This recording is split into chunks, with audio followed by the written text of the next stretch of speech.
Wellington had everything a man could want at 42 years old.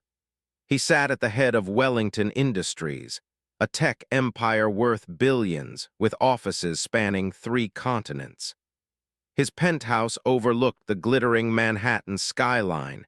His garage housed cars most people only saw in magazines, and his calendar filled with meetings that shaped markets and moved millions. Yet on this particular Thursday evening, as he adjusted his watch and straightened his Tom Ford suit, something felt different. The boardroom on the 73rd floor buzzed with anticipation.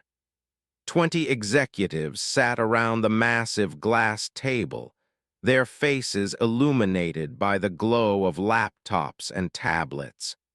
Tonight's meeting would determine the fate of a merger that could add another $2 billion to the company's valuation. Strode into the room with the confidence of a man who had never known failure. His presence commanded attention. At 6'3" with salt and pepper hair perfectly styled, he embodied success. Every person in that room had fought to be there, had climbed corporate ladders and sacrificed personal lives for a chance to sit at this table. Took his seat at the head, nodding to his assistant Jennifer, who immediately began distributing leather-bound folders containing the evening's agenda. The Japanese investors on the video screen bowed slightly and returned the gesture with practiced ease.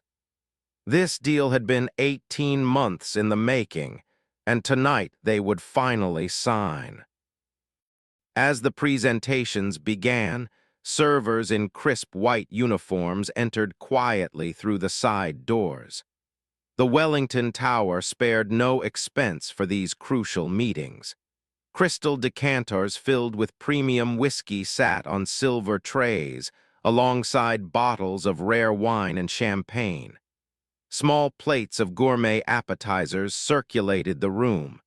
Noticed the servers but paid them little attention. They were background players in his world, present but invisible, there to serve and then disappear. His focus remained on the financial projections dancing across the screen, the charts showing growth trajectories that would make shareholders very happy indeed. Among the servers moved a woman who seemed almost to blend into the shadows. Her name was Grace, and she had worked in the Wellington Tower for 3 years. At 58 years old, she moved with quiet efficiency, her dark skin contrasting with the crisp white uniform she wore. Grace was the kind of person people looked through rather than at. She refilled water glasses, cleared empty plates, and ensured every executive had what they needed without ever being asked. Her presence was so subtle that most people in the building could not have described her face even though they saw her daily. She was simply there, part of the machinery that kept the corporate world running smoothly. But Grace was far more observant than anyone knew. She watched people with the keen eye of someone who had spent a lifetime reading situations and sensing trouble before it arrived. She noticed small details that others missed, the tremor in a hand reaching for a glass, the forced smile that did not quite reach the eyes, the tension in shoulders that spoke of stress or danger. Tonight, as she moved around the boardroom, something troubled her deeply. She had seen 3 men in dark suits enter the building an hour earlier. They had not signed in at security. They had not worn visitor badges. They had moved with purpose toward the service elevators, and something about them set off alarm bells in Grace's mind. Was on his 3rd glass of whiskey, his voice animated as he explained the synergies that would result from the merger. His executives laughed at his jokes, nodded at his insights, and competed to add supporting comments that would catch his attention. The Japanese investors seemed pleased. The lawyers were reviewing final contract language. Everything was proceeding exactly as planned. Reached for the decanter to pour himself another drink, already imagining the celebration that would follow the signing. His phone buzzed with congratulatory messages from board members watching the proceedings via secure video feed. Grace approached the table carrying a fresh tray of glasses. Her heart pounded in her chest. She had made a decision that could cost her everything. In her 3 years at Wellington Tower, she had never spoken directly to Wellington. She knew the rules. Service staff remained invisible and silent unless directly addressed. They certainly never interrupted important meetings. They never presumed to give advice to executives, let alone to the CEO himself. But Grace had not survived 58 years by ignoring her instincts, and every fiber of her being screamed that something was terribly wrong tonight. As she reached chair, her hands trembled slightly. She set down a fresh glass, then did something she had never done before. From her pocket, she pulled a small folded napkin. On it, she had written in careful block letters a simple message. She placed it directly on top of the folder in front of her hand, briefly touching the expensive leather. The action took perhaps 2 seconds, but to Grace, it felt like an eternity. Several executives glanced up, mildly surprised to see a server place something on the CEO's materials. Himself did not immediately notice, engaged as he was in a discussion about market share projections with his chief financial officer. Grace stepped back quickly, returning to her position along the wall. Her pulse raced. She had crossed a line that could not be uncrossed. If she was wrong, if her instincts had led her astray this time, she would likely be terminated before the night was over. She thought of her grandson who depended on the health insurance this job provided for his asthma medication. She thought of the rent payment due in 2 weeks. She thought of how hard it had been to find this position after years of struggling in various service jobs. Yet despite all these fears, she knew she had done the right thing. Whatever consequences came, she could live with them if it meant potentially saving lives. Finished his point about market projections and reached for his folder to reference a specific data point. His hand touched the napkin Grace had placed there. He frowned slightly, puzzled by this unexpected addition to his carefully organized materials. He picked it up, assuming it was a note from Jennifer about some urgent message or scheduling conflict. As his eyes focused on the handwritten words, his expression changed. The confident smile faded. His brow furrowed. The message was simple and direct, written in neat capital letters that seemed to burn into his consciousness. "Don't drink, leave now." Read it twice, 3 times. His first instinct was irritation. Who dared interrupt this crucial meeting with such a cryptic and presumptuous message? He looked up, scanning the room for whoever had left this bizarre note. His eyes passed over Jennifer, who looked back at him with questioning concern, clearly not the author. He glanced at his executives, but all were focused on the presentation now being delivered by the head of international operations. Then his gaze found Grace, still standing against the wall with her tray, her dark eyes meeting his with an intensity that startled him. For a moment, they simply looked at each other across the room, saw something in Grace's expression that gave him pause. It was not the deferential blankness he was accustomed to seeing in service staff. Instead, her eyes communicated urgency, fear, and absolute certainty. She gave the smallest nod toward the napkin in his hand, then glanced meaningfully toward the door. Every instinct had developed in building his empire told him this woman believed she was trying to save his life. But from what? The merger documents, a poisoned drink, corporate sabotage, it seemed absurd. Looked down at his glass of whiskey, still half full, the amber liquid catching the light beautifully. Don't drink. The message was specific. He thought about the decanters that had been brought in specially for this meeting. He considered the dozens of people who had access to this room throughout the day.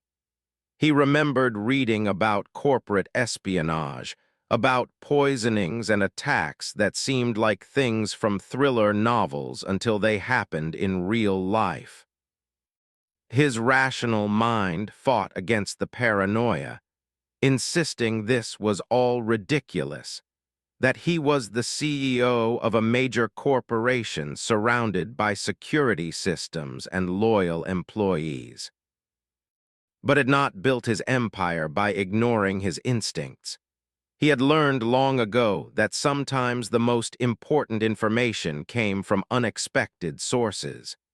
He thought about all the times a janitor's observation or a receptionist's comment had provided crucial insight into problems brewing beneath the surface of his organization.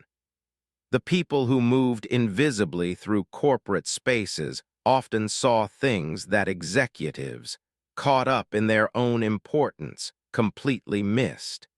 He looked at Grace again. She had not moved, but her expression remained urgent. This was not a prank.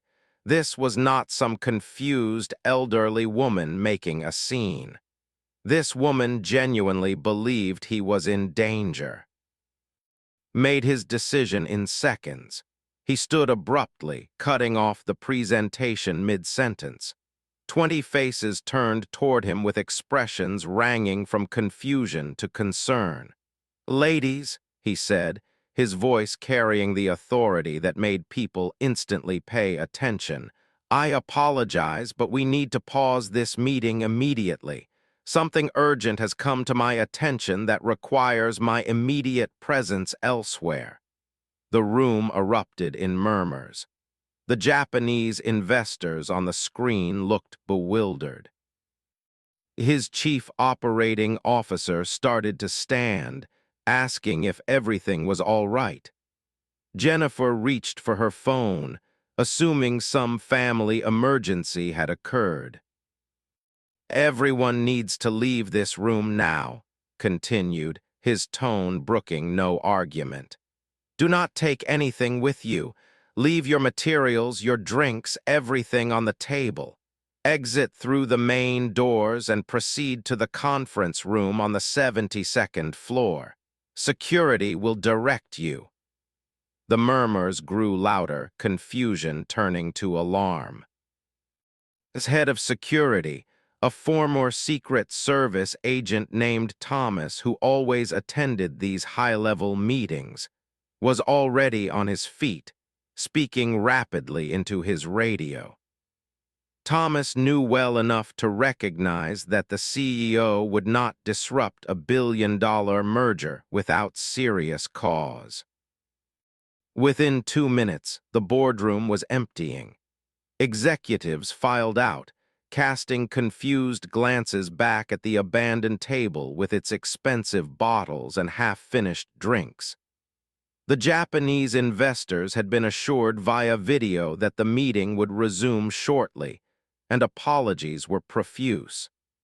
Jennifer ushered the last stragglers toward the elevators, her phone pressed to her ear as she tried to manage the chaos of rescheduling and explaining without knowing what exactly she was explaining.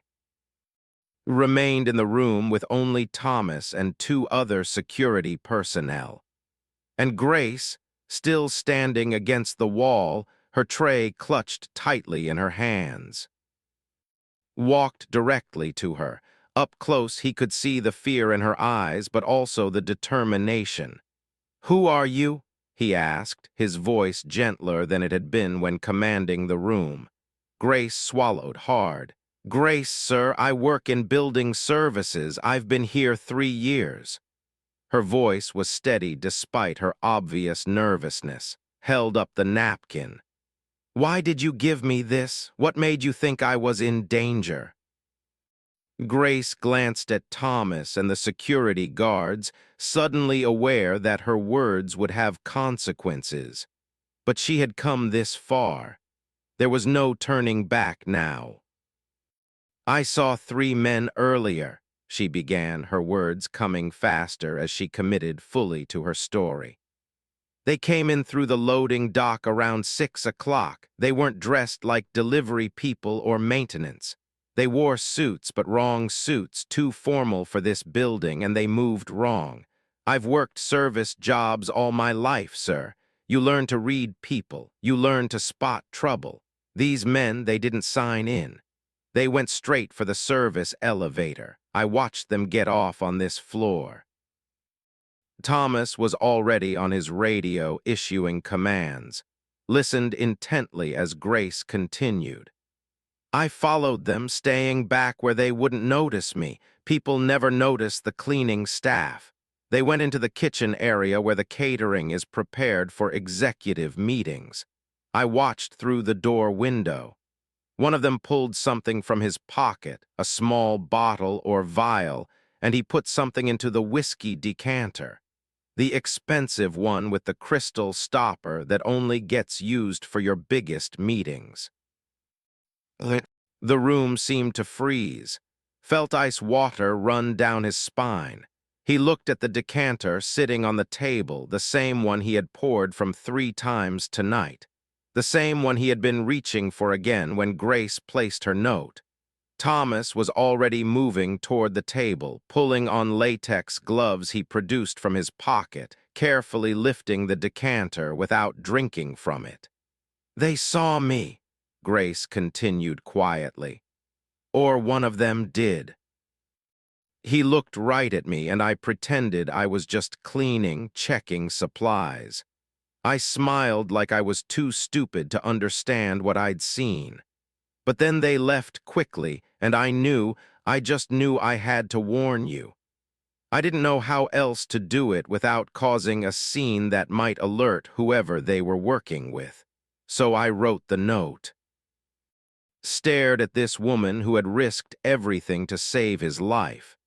He thought about how close he had come to pouring that 4th glass, about how he would have toasted the successful merger and drunk deeply, celebrating a victory that would have been his last. He thought about the executives and investors who had also drunk from that decanter tonight. "Did anyone else drink from this specific bottle?" he asked urgently. Thomas was already checking the table, examining which glasses had been poured from which containers. "Sir, it looks like this decanter was set at your position specifically. The others have different bottles." The realization hit like a physical blow.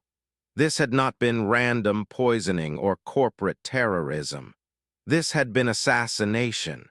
Someone wanted him dead specifically, and they had planned it carefully, knowing his preference for fine whiskey during important meetings, knowing which bottle would be placed directly within his reach. He had been targeted, and if not for a woman whose name he had not known an hour ago, he would likely already be dying. The security team was expanding rapidly. More guards flooded into the room. The building was being locked down. Police were being called. Teams were being summoned to handle the potentially poisoned whiskey safely. Grace stood silently, watching the organized chaos unfold around her. She had done what she needed to do. Now she just hoped she would not lose her job in the aftermath. She had depending on her. She had bills to pay. She had already been thinking about how she would explain to her daughter that she had been fired for overstepping her bounds, but had not forgotten her. Even as he spoke with security chiefs and police commanders, even as he made calls to board members and attorneys, he kept glancing back at her. Finally, after what felt like hours but was perhaps only 20 minutes, he walked back to where she stood. "Ms.," he said formally, and Grace straightened her posture. "You saved my life tonight. You saw something suspicious, you trusted your instincts, and you took action even though it could have cost you your job. That takes remarkable courage." Grace did not know what to say. She had not been expecting thanks. She had been expecting termination paperwork. "I don't know how to repay that kind of courage," continued, his voice thick with emotion he rarely allowed himself to show. "But I'm going to start by making sure you never have to worry about your job security again, and by ensuring your family has everything they need." The investigation that followed would dominate headlines for weeks. The poisoned whiskey contained enough toxin to kill within hours. The three men Grace had seen were identified through security footage and arrested within days. They were hired killers working for a corporate rival who had hoped to derail the merger by eliminating and throwing Wellington Industries into chaos. The plot was sophisticated, planned over months, and would have succeeded if not for the observant eyes of a woman whom most people never bothered to see. Grace became briefly famous, her face appearing in news stories as the hero who saved a billionaire CEO. But the attention made her uncomfortable. She preferred her quiet life, her invisibility, her routine. What changed was not Grace's nature but her circumstances. Wellington kept his promise. He promoted her to head of Building Security Services, a position created specifically to utilize her observational skills and instincts. Her salary increased 20-fold. Her grandson received the best medical care available. Her daughter, who had been struggling as a single mother, found opportunities suddenly opening up, doors that had been closed now swinging wide. But more than the material changes, something shifted in how viewed the world around him. He began to notice people he had previously looked through. He learned the names of the security guards, the cleaning staff, the kitchen workers. He discovered that these invisible people had insights about his company that his highly paid executives lacked. They knew which managers treated their teams poorly. They knew which departments had morale problems. They knew where inefficiencies hid and where problems festered. The people at the bottom saw things those at the top missed, and realized he had been blind in his success, surrounded by yes-men and sycophants while ignoring the honest perspectives of people who had nothing to gain by flattering him. The merger eventually went through, delayed by only 2 weeks while the investigation concluded. The Japanese investors were impressed by how handled the crisis, by his calm leadership and decisive action. But himself was changed. Every time he walked into his boardroom now, he thought about that Thursday night. He thought about how close death had come, how easily his empire could have crumbled, how his children could have been planning his funeral instead of their futures. He thought about Grace and her simple note written on a napkin, 5 words that had saved his life. "Don't drink, leave now." Sometimes the most important messages come from the most unexpected messengers. Sometimes the people we overlook are the ones who see us most clearly. Sometimes courage wears a service uniform and speaks in a quiet voice. Learned these lessons the hard way, but he learned them well. And he made sure that everyone in his organization learned them too. No one at Wellington Industries would ever again make the mistake of thinking that position determined worth or that visibility equaled importance. The people who kept the lights on, who cleaned the offices, who served the meals, they were not invisible anymore. They were essential, valued, and heard. Grace still worked at Wellington Tower, but now she had an office with her name on the door. She still moved through the building with quiet observation, still noticed things others missed, but now when she spoke, people listened. She had proven that instinct and courage matter more than titles or degrees.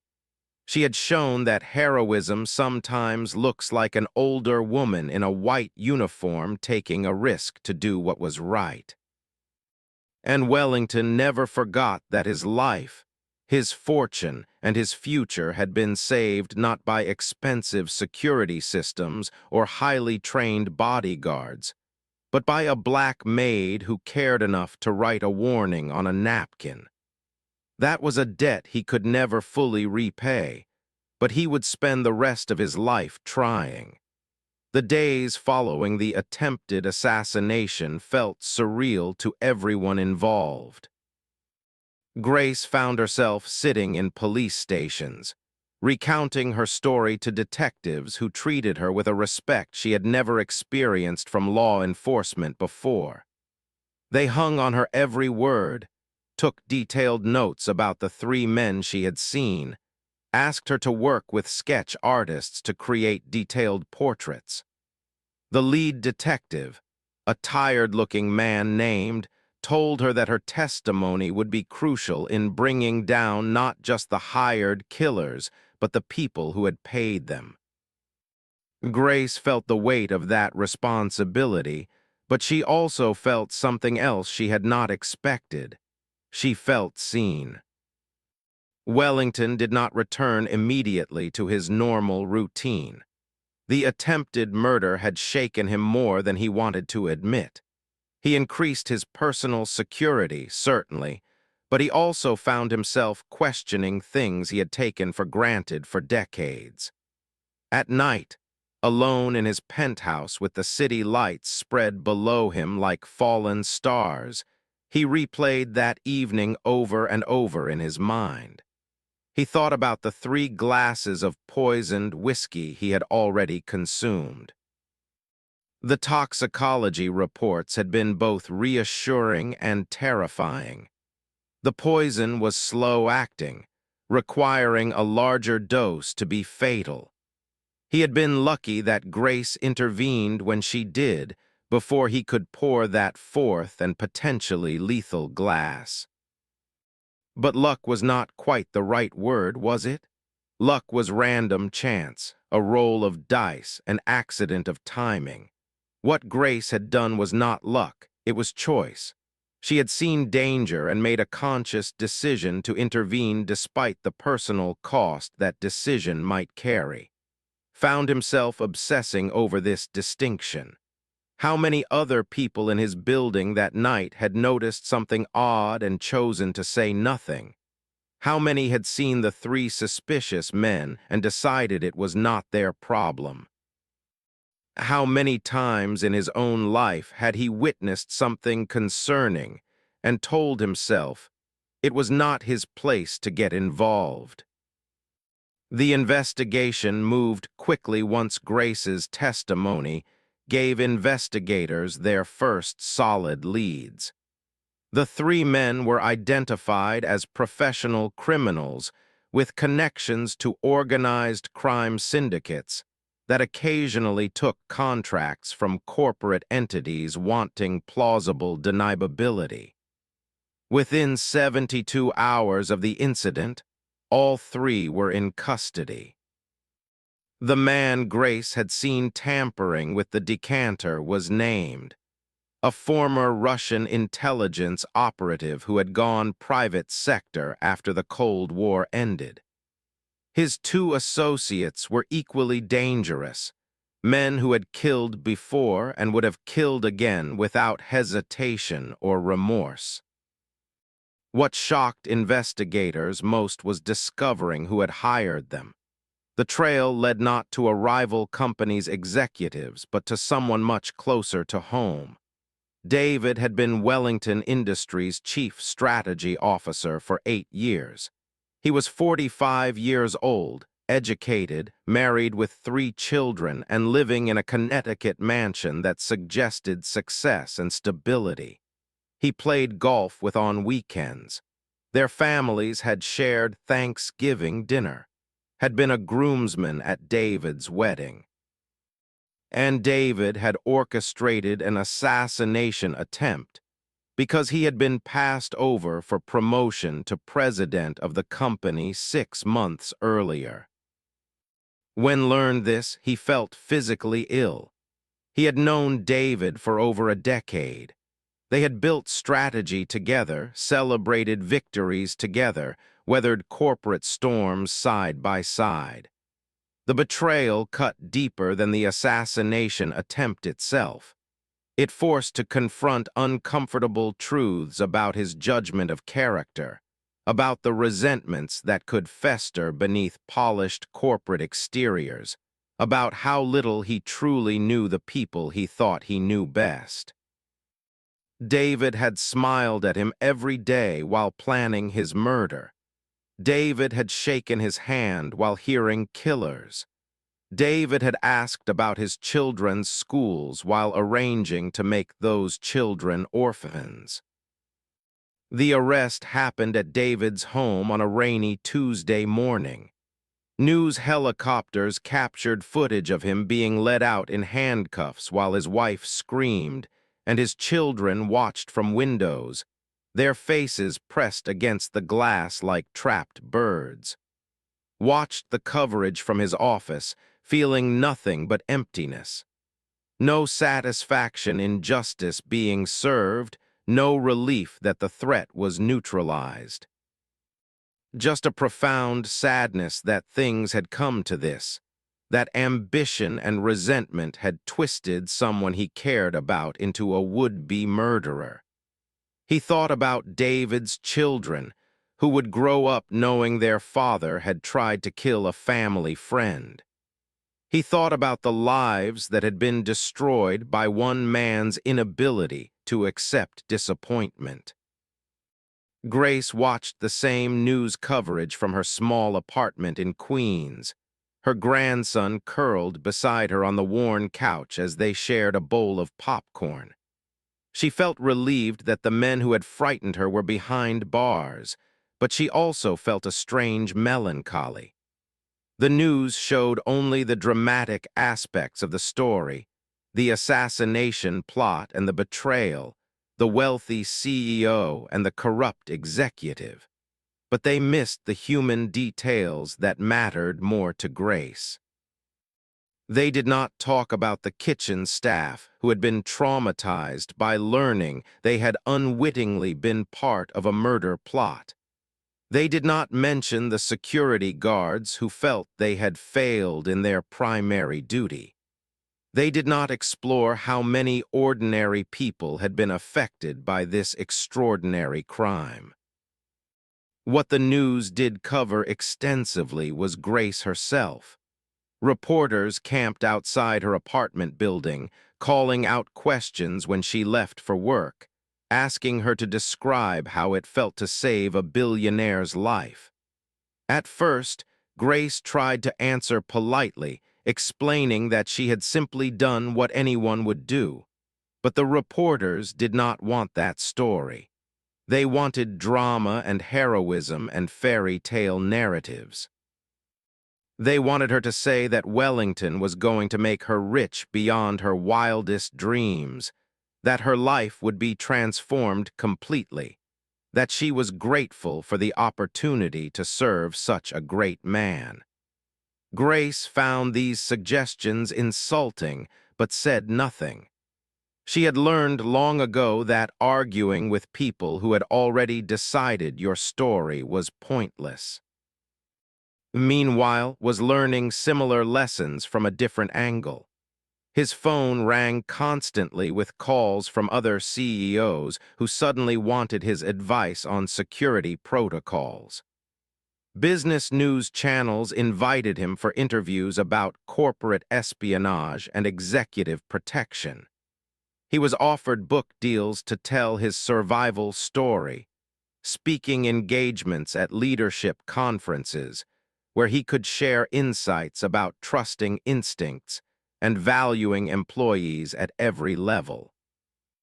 Everyone wanted a piece of his brush with death, wanted to package it into inspirational content or security products or motivational narratives.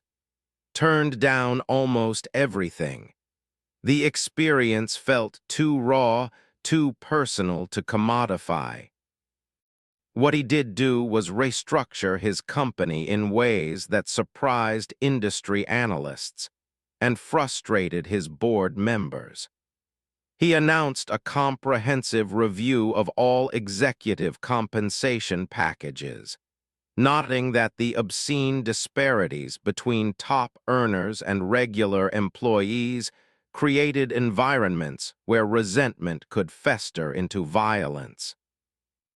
He implemented new policies requiring executives to spend time working alongside employees at every level of the company, from the mailroom to the cafeteria to the loading docks.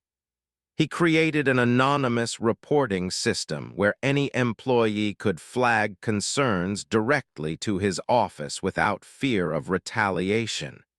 His board called him radical. His shareholders worried he was becoming too progressive, did not care. He had been given a second chance at life, and he refused to waste it maintaining systems that he now recognized as fundamentally broken. Grace found herself pulled into these reforms as well, appointed her to head a new division he called Operational Awareness, a department tasked with gathering intelligence from throughout the company about problems that traditional management hierarchies might miss. Grace had initially resisted, insisting she was just a service worker without business education or management experience, but had been insistent. "You have something more valuable than an MBA," he told her during their first formal meeting in his office. "You have the ability to see what's really happening instead of what people want you to see. That's a rare skill in business, Ms., maybe the rarest." So Grace found herself with an office on the executive floor, a small but professional space with her name on the door, and a view of the city that still took her breath away every morning. She assembled a team of people like herself, individuals who had spent years working in positions that rendered them invisible but observant. Former security guards, retired administrative assistants, long-time maintenance workers, people who knew how to watch and listen without drawing attention. Together, they created a network throughout Wellington Industries that fed information upward in ways the company had never seen before. Problems were identified and addressed before they exploded into crises. Employee concerns reached decision-makers before they festered into lawsuits or resignations. The culture began to shift in subtle but meaningful ways. Not everyone appreciated these changes. Some executives resented the new transparency, feeling that Grace's team undermined their authority by providing alternative channels of communication to the CEO. Some departments saw the reforms as attacks on their autonomy. There were whispers that had become paranoid after the assassination attempt, that he was overreacting to a one-time threat by dismantling systems that had worked for decades. During one particularly contentious board meeting, a member who had served for 20 years told bluntly that he was letting the tail wag the dog, that giving so much influence to someone like Grace was inappropriate and potentially damaging to the company's professional culture. Had listened to these criticisms in silence, his face unreadable. Then he stood and walked to the window, looking out at the Manhattan skyline where Wellington Tower stood among giants. "Let me tell you about professional culture," he said quietly, his back still to the board. "Professional culture is what allowed a trusted executive to plan my murder for 6 months without anyone noticing. A professional culture is what made it normal for me to look through the people who actually keep this building running every day. Professional culture is what nearly cost me my life." He turned to face the room. "If that's professional culture, then I'm happy to damage it, because Grace and her team are going to save this company more than my death ever could have cost it." The board meeting ended in uncomfortable silence, but did not back down. He doubled down instead, expanding Grace's authority and budget, making it clear that opposition to these reforms would be career-limiting. Some executives left the company rather than adapt. Others grumbled, but a surprising number embraced the changes, admitting privately that they had always felt something was wrong with how disconnected leadership had become from the daily realities of the business.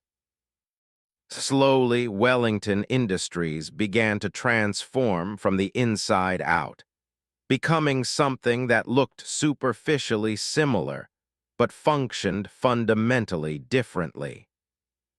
Grace navigated this new world with the same quiet competence she had brought to her previous work. She dressed professionally now, wore business suits instead of service uniforms, but her manner remained unchanged. She listened more than she spoke. She observed carefully before drawing conclusions. She treated the executive assistants and janitors with the same respect she showed to vice presidents and board members, understanding that everyone in an organization has valuable insights if you bother to listen. Her team became known for their thoroughness and discretion. When Grace's office flagged a problem, executives paid attention because they knew it was serious and well documented. The media eventually moved on to other stories, as media always does. Grace's 15 minutes of fame faded, and she was grateful for the return to relative anonymity. She could walk to the subway again without cameras following. She could buy groceries without reporters asking for quotes. Her life retained some normalcy even as her circumstances had changed dramatically. She still lived in Queens, though now in a much nicer apartment that she owned rather than rented. She still saw her daughter and regularly, though now she could afford to take them on trips they had only dreamed about before. She had not become wealthy by billionaire standards, but by the standards of her previous life. She had security she had never imagined possible. Found that he thought about Grace often, not just as the woman who saved his life, but as a reminder of lessons he needed to keep learning. She represented something he had lost somewhere in his climb to success: the ability to see clearly without the distortions of ego and hierarchy. When he faced difficult decisions now, he often asked himself what Grace would notice about the situation that he was missing. What would her perspective reveal that his blind spots obscured? This mental exercise became valuable beyond what he had anticipated, helping him avoid several costly mistakes in the months following the assassination attempt. 6 months after that Thursday night held a company-wide meeting in the building's auditorium. Every Wellington Industries employee in the New York office attended, from executives to entry-level workers, from department heads to custodial staff. Stood on stage without notes, something he rarely did, and told the story of what had happened. He did not dramatize or embellish. He simply explained how Grace had seen something concerning, trusted her instincts, and taken action despite the personal risk. He explained how her courage had not only saved his life, but had revealed deep problems in the company's culture and structure. Then he invited Grace to join him on stage. She had not known this was coming, and she walked up the stairs with visible reluctance, uncomfortable with public attention. But when she stood beside, looking out at hundreds of faces, she saw something that moved her.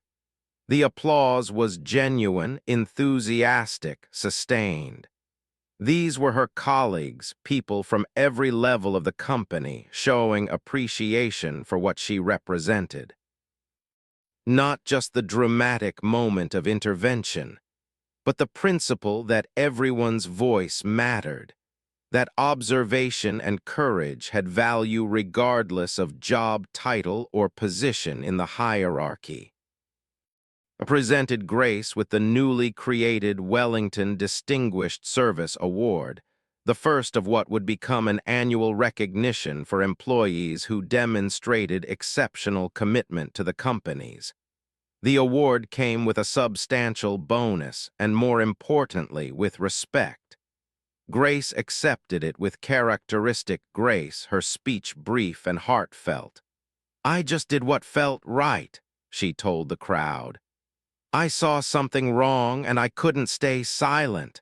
I hope everyone here would do the same. We're all in this together, every person in this room. We all matter." Those words resonated through the company in ways Grace never anticipated. "We're all in this together" became an unofficial motto, printed on internal communications and referenced in meetings. It represented the cultural shift was trying to achieve, moving away from rigid hierarchies towards something more collaborative and humane. Not everyone embraced it. Some saw it as naive or impractical. But enough people connected with the sentiment that it began to take root, changing how teams interacted and how problems were addressed. The investigation into David's motives revealed layers of resentment that had accumulated over years. He had felt passed over repeatedly. Watching colleagues he considered less talented receive promotions he thought he deserved. He had borrowed heavily to maintain a lifestyle that matched his corporate peers, falling into debt that his salary could not cover. He had convinced himself that if died, he would naturally ascend to CEO and all his problems would be solved. The prosecution's psychologist that David had created an elaborate fantasy where murder became not a crime but a justified career move, a necessary step to claim what was rightfully his. Attended parts of the trial, sitting in the courtroom and listening to testimony about how his friend had plotted his death with businesslike detachment. David never looked at him directly, keeping his eyes downcast or focused on his attorneys. The jury deliberated for less than 4 hours before returning guilty verdicts on all counts. David was sentenced to life in prison without possibility of parole. His wife filed for divorce before the trial ended. His children changed their last name. The man who had once been trusted advisor became a cautionary tale about unchecked ambition and moral decay. Grace never attended the trial. She had no desire to see the men who had planned to kill, no interest in hearing the justifications or excuses. She had done her part by testifying to the grand jury. Now she focused on the future rather than dwelling on the past. Her team was making real differences in how Wellington Industries operated. They had identified and addressed labor violations in overseas factories, uncovered embezzlement in the accounting department, and flagged safety concerns in manufacturing facilities that might have led to serious injuries or deaths. The work was meaningful in ways her previous jobs had never been, and Grace threw herself into it with quiet dedication. As the first anniversary of the assassination attempt approached, realized he wanted to do something to mark the occasion, though he was not sure what. A celebration seemed inappropriate. A memorial felt too morbid. He called Grace to his office to discuss it, and they sat together in the same chairs where they had held many conversations over the past year. Their relationship had evolved into something neither could quite define. Not quite friendship given the vast differences in their backgrounds and circumstances, but certainly more than employer and employee. They were bound together by shared experience, by the knowledge that they had both been changed by that Thursday night in ways large and small. Grace suggested something simple. A company-wide safety training day focused on threat awareness and intervention protocols, not dramatizing what had happened, but using it as a teaching opportunity. Loved the idea immediately. It was practical, forward-looking, and consistent with the cultural values they were trying to build. So on the anniversary of the night that changed everything, Wellington Industries held its first annual Safety and Awareness Day. Every employee participated in training sessions about recognizing concerning behavior, reporting potential threats, and understanding that security was everyone's responsibility, not just the job of dedicated security personnel. Spoke briefly at the opening session, acknowledging the anniversary without dwelling on it. A year ago, someone I trusted betrayed that trust in the most profound way possible, he said to the assembled employees. But on that same night, someone I had never truly seen demonstrated courage and integrity that saved my life. The contrast taught me that character reveals itself not in grand gestures, but in small choices, in moments when doing the right thing costs us something. I hope this company always chooses character over convenience, always values courage over compliance, always remembers that we're all in this together. The training sessions were well received, professional without being preachy, practical without being paranoid. Grace's team had designed the curriculum carefully, emphasizing awareness without creating anxiety, encouraging intervention without promoting vigilance that tipped into suspicion. Employees left feeling empowered rather than frightened, equipped with tools and knowledge rather than burdened with responsibility. It was exactly the kind of positive outcome that had hoped for, turning tragedy into something constructive and meaningful. That evening, after the training had concluded and employees had gone home, and Grace found themselves alone in his office once more. The sun was setting over Manhattan, painting the sky in shades of orange and purple that seemed almost artificial in their beauty. They sat in companionable silence for a while, two people who had been brought together by violence but had chosen to create something better from that connection. Finally spoke, "I've been thinking about luck lately. How we use that word for things that aren't really luck at all." Grace nodded, understanding what he meant without needing explanation. "My grandmother used to say luck is just preparation meeting opportunity, but I think it's more than that.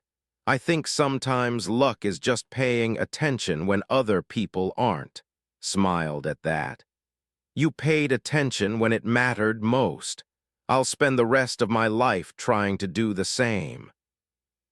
They watched the sunset together, the billionaire CEO and the former maid, two people who had learned that worth has nothing to do with wealth, that courage comes in unexpected packages, and that so the transformation of Wellington Industries did not happen overnight, despite what business magazines might have suggested in their glossy articles about the company's dramatic cultural shift.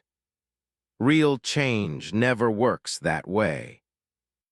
It happens in small increments, in daily choices, in moments when people decide to do things differently than they always have. Understood this better now than he had before the assassination attempt. He had spent his career chasing quarterly results and annual growth targets, measuring success in metrics that could be graphed and projected. Now he was learning to value progress that could not be easily, improvements in how people treated each other, increases in trust and communication that showed up not in spreadsheets, but in the daily texture of work life. Grace's influence extended far beyond her official role as head of operational awareness. She had become something of an informal advisor to someone whose perspective he sought on matters that had nothing to do with security or threat assessment. When he was considering a major acquisition, he asked Grace to visit the target company's facilities, not to evaluate their financials or market position, but to observe how their employees behaved when they thought no one important was watching. When he needed to fill a senior leadership position, he invited Grace to sit in on interviews, trusting her ability to read people beyond the polished presentations they offered. She had a gift for seeing through performance to reality, and had learned that this gift was more valuable than most of the expensive consultants he had relied on for decades. The business press found this arrangement fascinating and somewhat scandalous. Articles appeared questioning whether it was appropriate for a CEO to give such influence to someone without traditional business credentials. Editorials debated whether Wellington had been traumatized into making poor decisions, whether his brush with death had clouded his judgment. His competitors watched with barely concealed glee, certain that these unorthodox management practices would eventually lead to costly mistakes they could exploit. His shareholders called emergency meetings, demanding explanations for why resources were being diverted into programs that had no clear return on investment. Weathered these criticisms with calm determination, pointing to results that were becoming harder to ignore. Wellington Industries' employee retention rates had improved dramatically. Turnover, which had been a persistent problem in certain departments, dropped by 40% in the year following the new initiatives. Exit interviews revealed that people were leaving less frequently because they felt heard and valued, because problems were addressed before they became intolerable. because the culture had shifted from one of fear and competition to something more collaborative and humane. These improvements translated directly to the bottom line, reducing recruitment and training costs, preserving institutional knowledge, and creating teams that worked more efficiently because they trusted each other. Innovation metrics also showed surprising gains. When employees felt safe raising concerns or suggesting improvements without fear of ridicule or retaliation, they contributed ideas that would have otherwise remained silent. A warehouse worker in the logistics division proposed a reorganization of inventory systems that saved the company $3 million annually. A customer service representative identified a pattern of complaints that led to a product redesign, which became one of the company's best sellers. A maintenance technician suggested energy efficiency improvements that reduced operating costs across all facilities. These contributions came from people who, in the old culture, would never have imagined their ideas might matter to company leadership. Grace took no credit for these successes, deflecting praise and insisting that people had always had good ideas. They simply needed to be listened to. But everyone knew that her influence had created the conditions where such contributions became possible. She had built systems that channeled information upward effectively. She had trained managers to solicit input rather than simply issue directives. She had demonstrated through her own example that position did not determine worth, that wisdom could come from anywhere if you were humble enough to recognize it. Her team had become an essential part of how Wellington Industries operated, and even the initial skeptics were beginning to acknowledge their value. His personal life had also changed in ways both subtle and profound. He had always been a devoted father, but his relationship with his 3 children deepened after the assassination attempt. His eldest daughter, Caroline, was 23 and working in the nonprofit sector, deliberately choosing a path different from her father's corporate empire. His son, Junior, was 20 and studying environmental science, passionate about climate change and sustainability.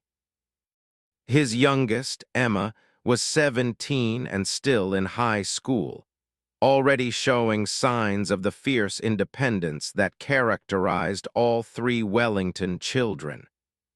Had always supported their choices, but he realized now that he had never fully appreciated how much courage it took to forge your own path, rather than following the easy route his wealth and influence could provide. He talked to them more openly now about his fears and vulnerabilities, about how close they had come to losing him, about how the experience had changed his understanding of what mattered. Caroline told him that she had always known he loved them, but that she appreciated seeing him more willing to show uncertainty and doubt, more willing to admit he did not have all the answers. Junior said it was refreshing to see his father take seriously the perspectives of people from different backgrounds, to acknowledge that privilege could create blind spots that needed to be actively countered. Emma, with the bluntness of adolescence, simply said she was glad he was becoming less of a jerk to the people who worked for him, laughed at that, recognizing the kernel of truth in her harsh assessment. His relationship with his ex-wife, Victoria, also found new equilibrium. They had divorced 7 years earlier, a casualty of his workaholic tendencies and her growing frustration with being married to a man who always put business first. The divorce had been bitter, fought over assets and custody with lawyers who billed by the hour and encouraged conflict. But after the assassination attempt, Victoria had called him, her voice shaking with emotion she rarely let him see anymore. They had talked for hours, really talked in ways they had not during the final years of their marriage. She told him she was grateful he was alive, that whatever anger she carried about their failed marriage, she never wanted their children to lose their father. He apologized for things he had never properly apologized for during their relationship, acknowledging ways he had failed her through neglect and emotional absence. They met for coffee regularly now, not as romantic partners, but as parents who needed to co-parent effectively, and as two people who had once loved each other and could still care about each other's. Victoria was now, to a professor of literature who wrote poetry and taught at Columbia, a man so different from that the contrast sometimes made them both laugh. But she told that she was proud of the changes he was making, that she saw in him now the man she had fallen in love with before success had hardened him into someone she no longer recognized. These conversations brought a peace he had not known he was missing, a sense that broken things could be mended even if they could not be restored to their original form. Grace, meanwhile, was navigating her own complex family dynamics. Her daughter was proud of her mother's success, but also somewhat overwhelmed by it.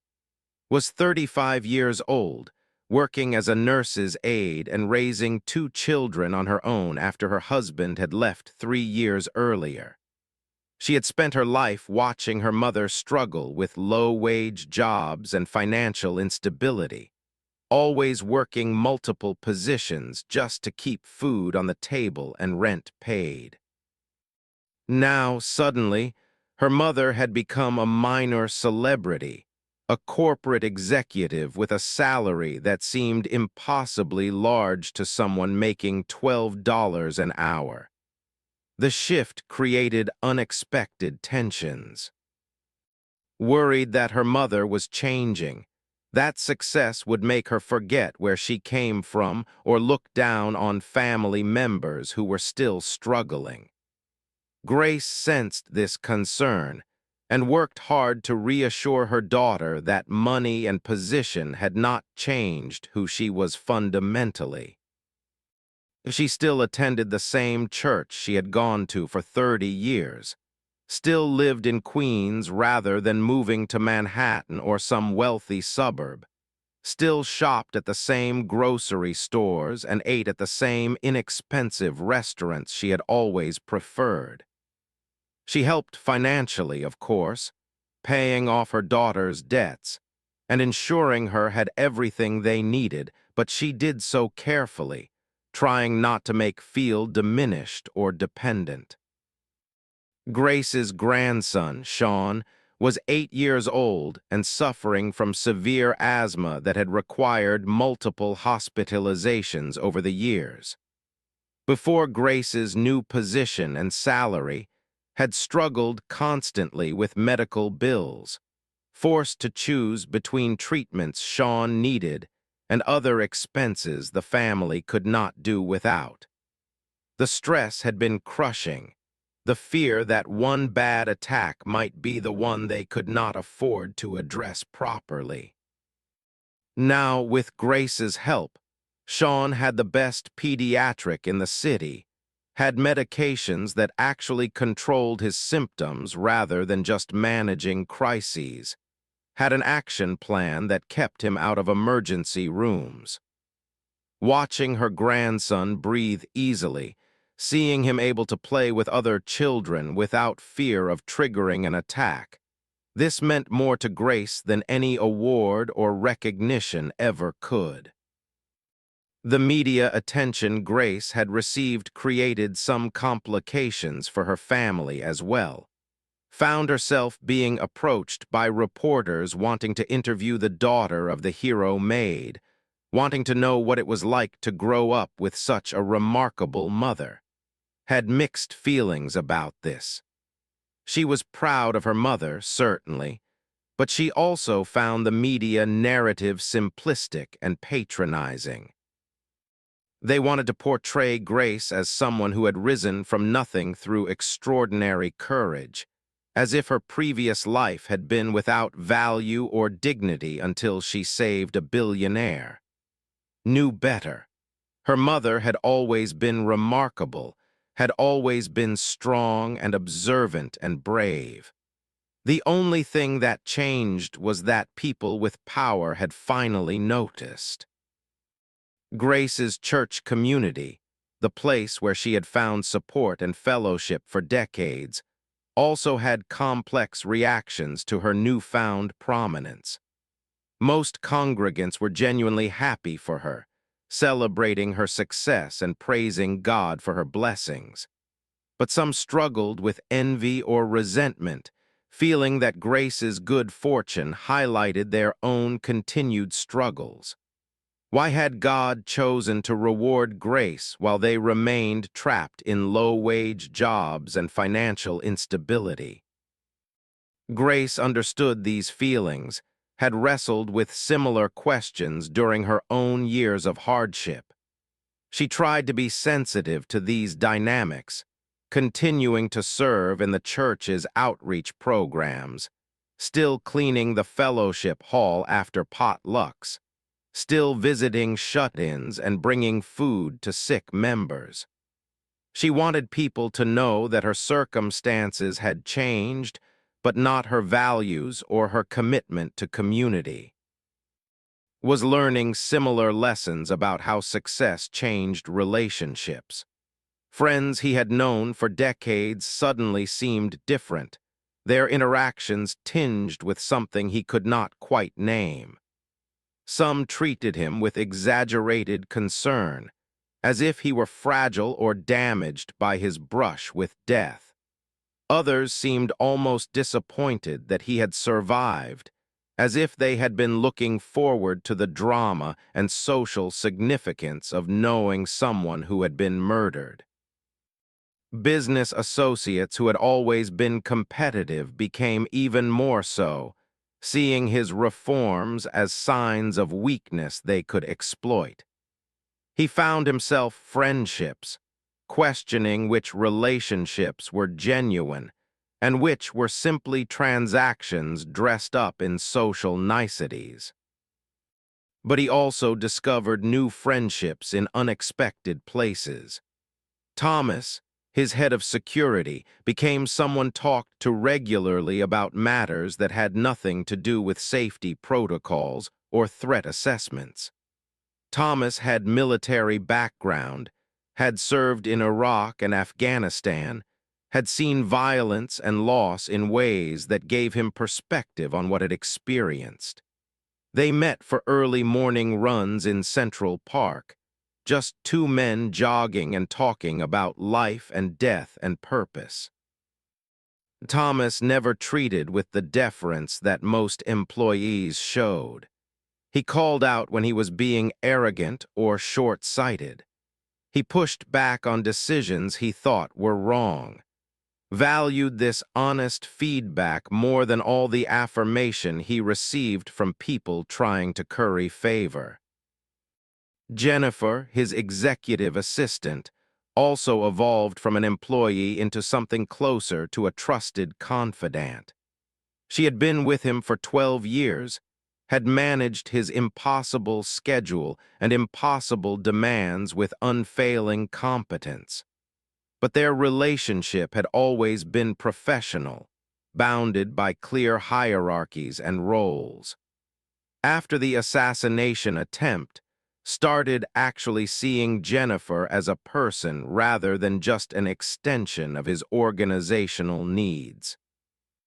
He learned about her family, her aging parents she cared for, her struggles with her teenage son who was acting out in school. He made sure she had flexibility to address personal needs rather than expecting her to be available 24/7. He paid for her son to attend a therapeutic boarding school that got him back on track. Jennifer told him that these gestures meant more than any bonus or raise ever could, that being treated as fully human rather than as a useful tool was the greatest gift an employer could give. The second year after the assassination attempt brought new challenges that tested the cultural changes had implemented. A major economic downturn hit the tech sector hard. Wellington Industries, despite its diversification and strong fundamentals, could not escape the market forces affecting everyone. Revenues declined. Profit margins compressed. Shareholders demanded cost-cutting measures. The board pressured to do what every other company was doing: massive layoffs, elimination of benefits, postponement of raises and bonuses. The reforms he had implemented, they argued, were luxuries the company could no longer afford in harsh economic times. Faced the most difficult decision of his career. He could protect the changes he believed in and risk the company's financial health, or he could abandon those principles to satisfy shareholders and ensure survival. He spent weeks analyzing the numbers, looking for alternatives, trying to find ways to preserve both fiscal responsibility and human dignity. He met with department heads, with employee representatives, with union leaders, trying to understand the real-world implications of various options. And he consulted extensively with Grace, whose perspective on what workers needed and valued proved invaluable in designing solutions that did not simply replicate the harsh calculus that other companies used.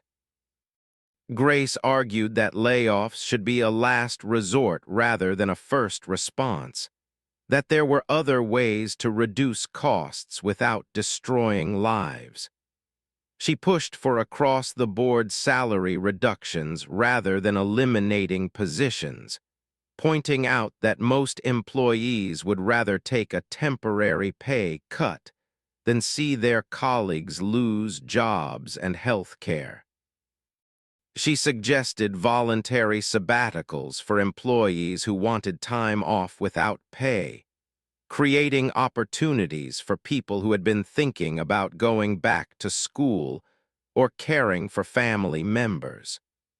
She recommended cutting executive bonuses entirely before touching line worker compensation, arguing that those at the top who had benefited most from good times should shoulder more of the burden during hard times. Took these suggestions to his board, knowing they would be controversial. The reaction was explosive.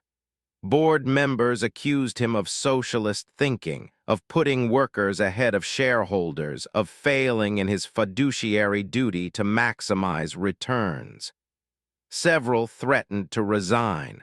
Others talked openly about replacing him as CEO, stood firm.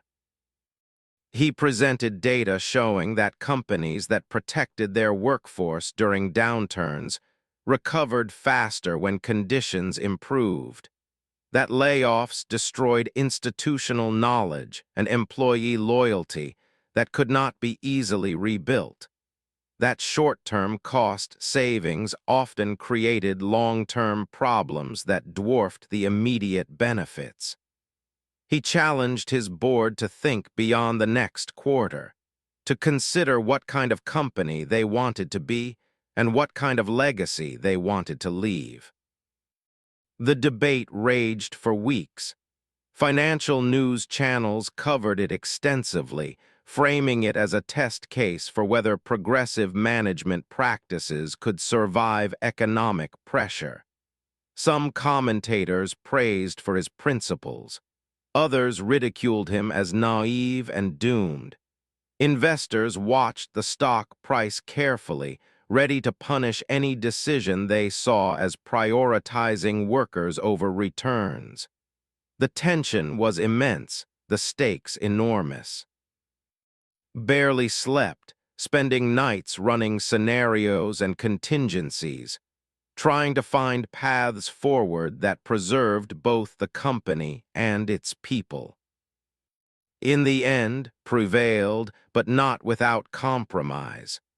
The board agreed to try his approach for 6 months, but only if he personally guaranteed that financial targets would be met.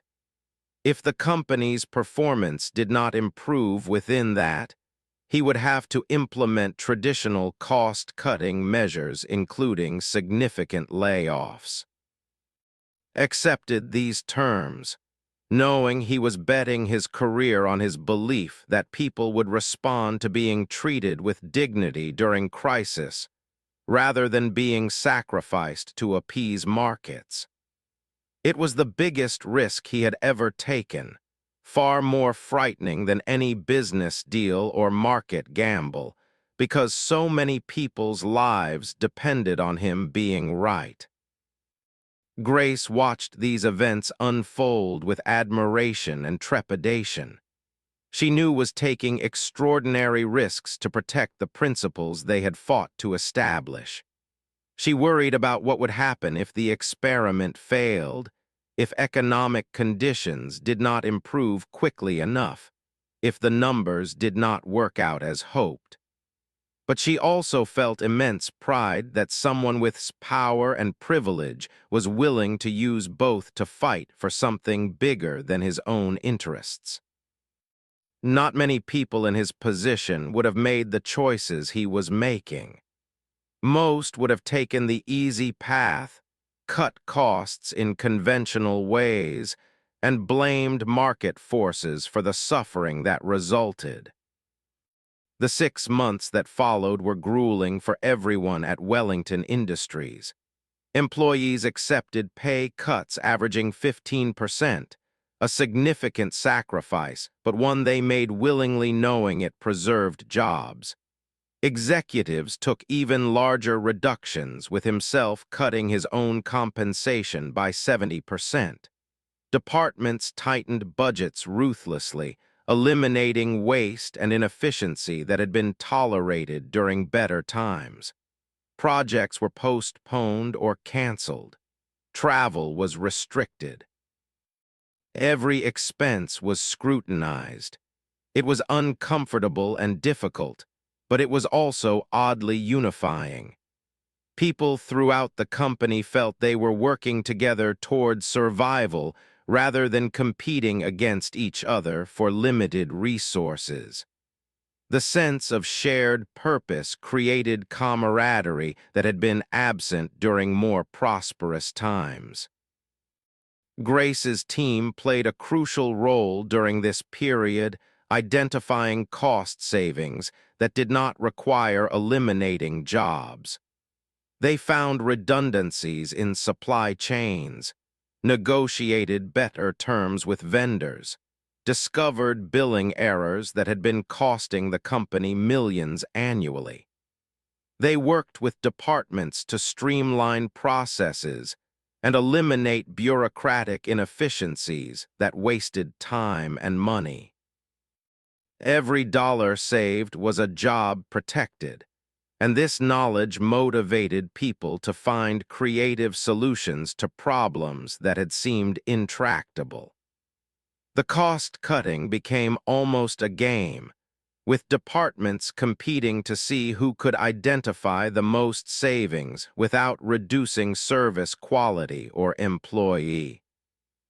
Was everywhere during these months, more visible and accessible than he had ever been. He held regular town halls where employees could ask questions directly and get honest answers about the company's situation. He visited facilities personally, thanking people for their sacrifices and explaining why he believed this approach would work better than alternatives. He was transparent about the board's ultimatum, admitting that his job and the fourth month of the 6-month trial period brought a breakthrough that no one had anticipated. A small startup in Silicon Valley had been developing artificial intelligence technology for supply chain optimization, algorithms that could predict demand patterns and coordinate logistics with unprecedented accuracy. They were running out of funding and looking for either investment or acquisition. Several major tech companies were circling, but the startup's founders were particular about who they wanted to work with. They had heard about Wellington Industries' approach to corporate culture and employee treatment during the economic downturn. They reached out directly to, proposing an acquisition that would give Wellington Industries access to technology that could revolutionize their operations. Saw the potential immediately.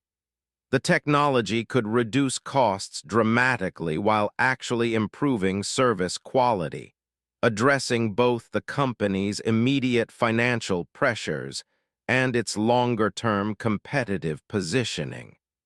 But the acquisition would require significant capital at a time when the company was already stretched thin. It was exactly the kind of aggressive move that could either save Wellington Industries or push it over the edge into serious trouble. Brought the opportunity to his board, expecting resistance. Instead, he found surprising support. Even the members who had been most critical of his management approach acknowledged that this technology represented a game-changing opportunity worth the risk. Grace was pulled into the due diligence process, asked to visit the startup's offices and assess the team and culture. She spent 3 days in California, observing how the company operated, talking to employees at every level, getting a feel for whether this acquisition made sense beyond the technical specifications and financial projections. What she found impressed her deeply. The startup had only 35 employees, but they worked with passion and purpose. The founders treated their team with respect and transparency. People stayed late not because they were forced to, but because they believed in what they were building. There was none of the toxic competitiveness or fear-based motivation that characterized so many tech companies. Grace reported back to that this was a culture worth preserving, that the acquisition should proceed, but only if Wellington Industries committed to maintaining the startup's values and autonomy. The deal closed 6 weeks later. Wellington Industries acquired the startup for a price that made financial headlines, not because it was expensive, but because it was structured unusually. Rather than the typical acquisition where the purchasing company absorbed the target and eliminated redundancies, Wellington Industries created a new division that operated with significant independence. The startup's founders stayed on with guaranteed authority over their technology and team. Employees received retention bonuses and stock options that gave them real stake in the combined company's success. It was expensive and complicated, but it was also strategic in ways that went beyond immediate financial returns. The integration of the new technology began immediately. Implementation teams worked around the clock to deploy the AI systems across Wellington Industries' supply chain. The results exceeded even optimistic projections. Within weeks, the company was saving millions in logistics costs, reducing waste and improving delivery times. Customers noticed the improvements. Efficiency metrics that had been declining reversed course. The financial pressure that had been crushing began to ease. Not completely, not overnight, but enough to suggest that survival was not just possible but likely. Wall Street analysts who had been predicting Wellington Industries' demise started issuing cautiously optimistic reports. The stock price, which had been declining steadily, stabilized and then began to climb. Felt vindication but also profound relief. The gamble had worked. The company would survive the economic downturn without massive layoffs, without betraying the principles he had committed to after the assassination attempt.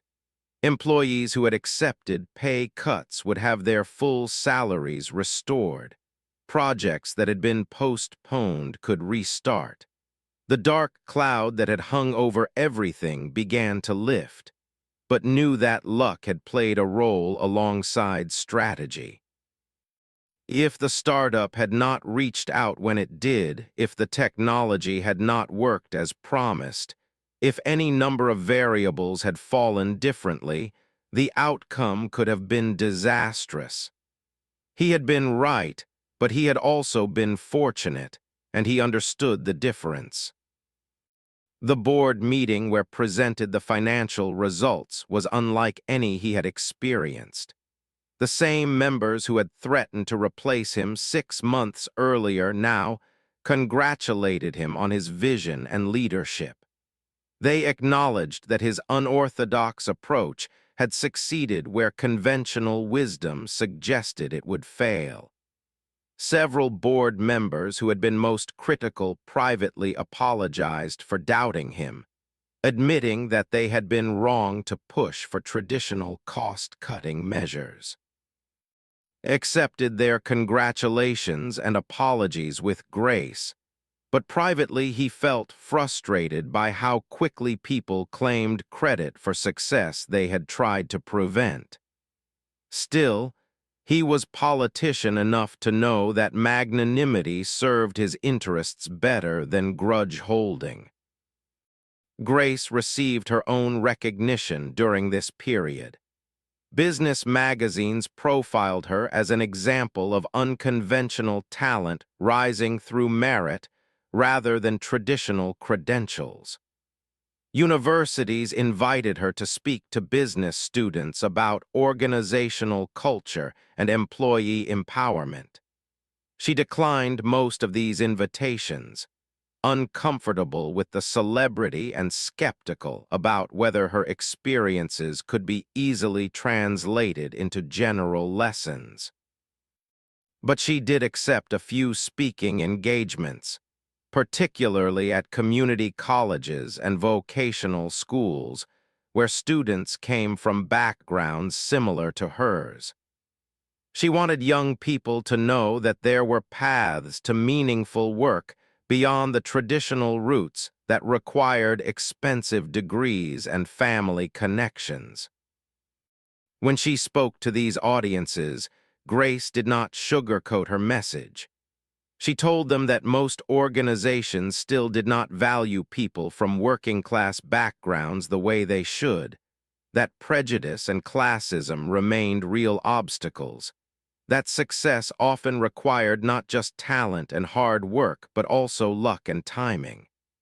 But she also told them that things could change, that institutions could be pushed to be better, that ordinary people had more power than they realized if they were willing to use it.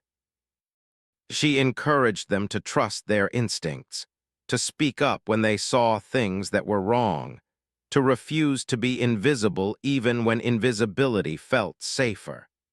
Her speeches resonated because they were honest rather than inspirational in conventional ways. She did not promise that courage would always be rewarded or that justice would always prevail. She simply said that doing the right thing mattered regardless of outcomes, That dignity could not be taken from you unless you surrendered it. Attended one of Grace's speaking engagements at a community college in the Bronx. He sat in the back of the auditorium, unnoticed by the students who packed the room to hear the woman who had become something of a folk hero in working-class communities. He watched Grace command the stage with quiet authority, answering questions with thoughtfulness and humor, pushing back against students who wanted simple answers to complex problems. Afterward, several students approached her, young black and brown kids who saw in her a vision of what they might become. Watched these interactions, seeing how Grace gave each person her full attention, how she made them feel heard and valued. He realized that she was teaching them the same lesson she had taught him, that everyone deserves to be seen, that position does not determine worth, that paying attention to the people around you is not just good ethics but good strategy. The second anniversary of the assassination attempt arrived with much less fanfare than the first. Held a small ceremony for employees who had contributed to the company's survival during the economic crisis. But there was no media coverage, no dramatic speeches, no attempt to turn the date into a corporate celebration. Grace appreciated this restraint. She had never been comfortable with the attention that had followed the original incident, and she had no desire to relive those events annually. Instead, she had a quiet dinner at a modest restaurant in Queens, just the two of them sharing a meal and reflecting on how much had changed in 2 years. Over pasta and wine, they talked about the future. Was 64 now, beginning to think seriously about succession and legacy. He did not want to retire completely, but he also did not want to be the CEO who stayed too long and became an obstacle to necessary change.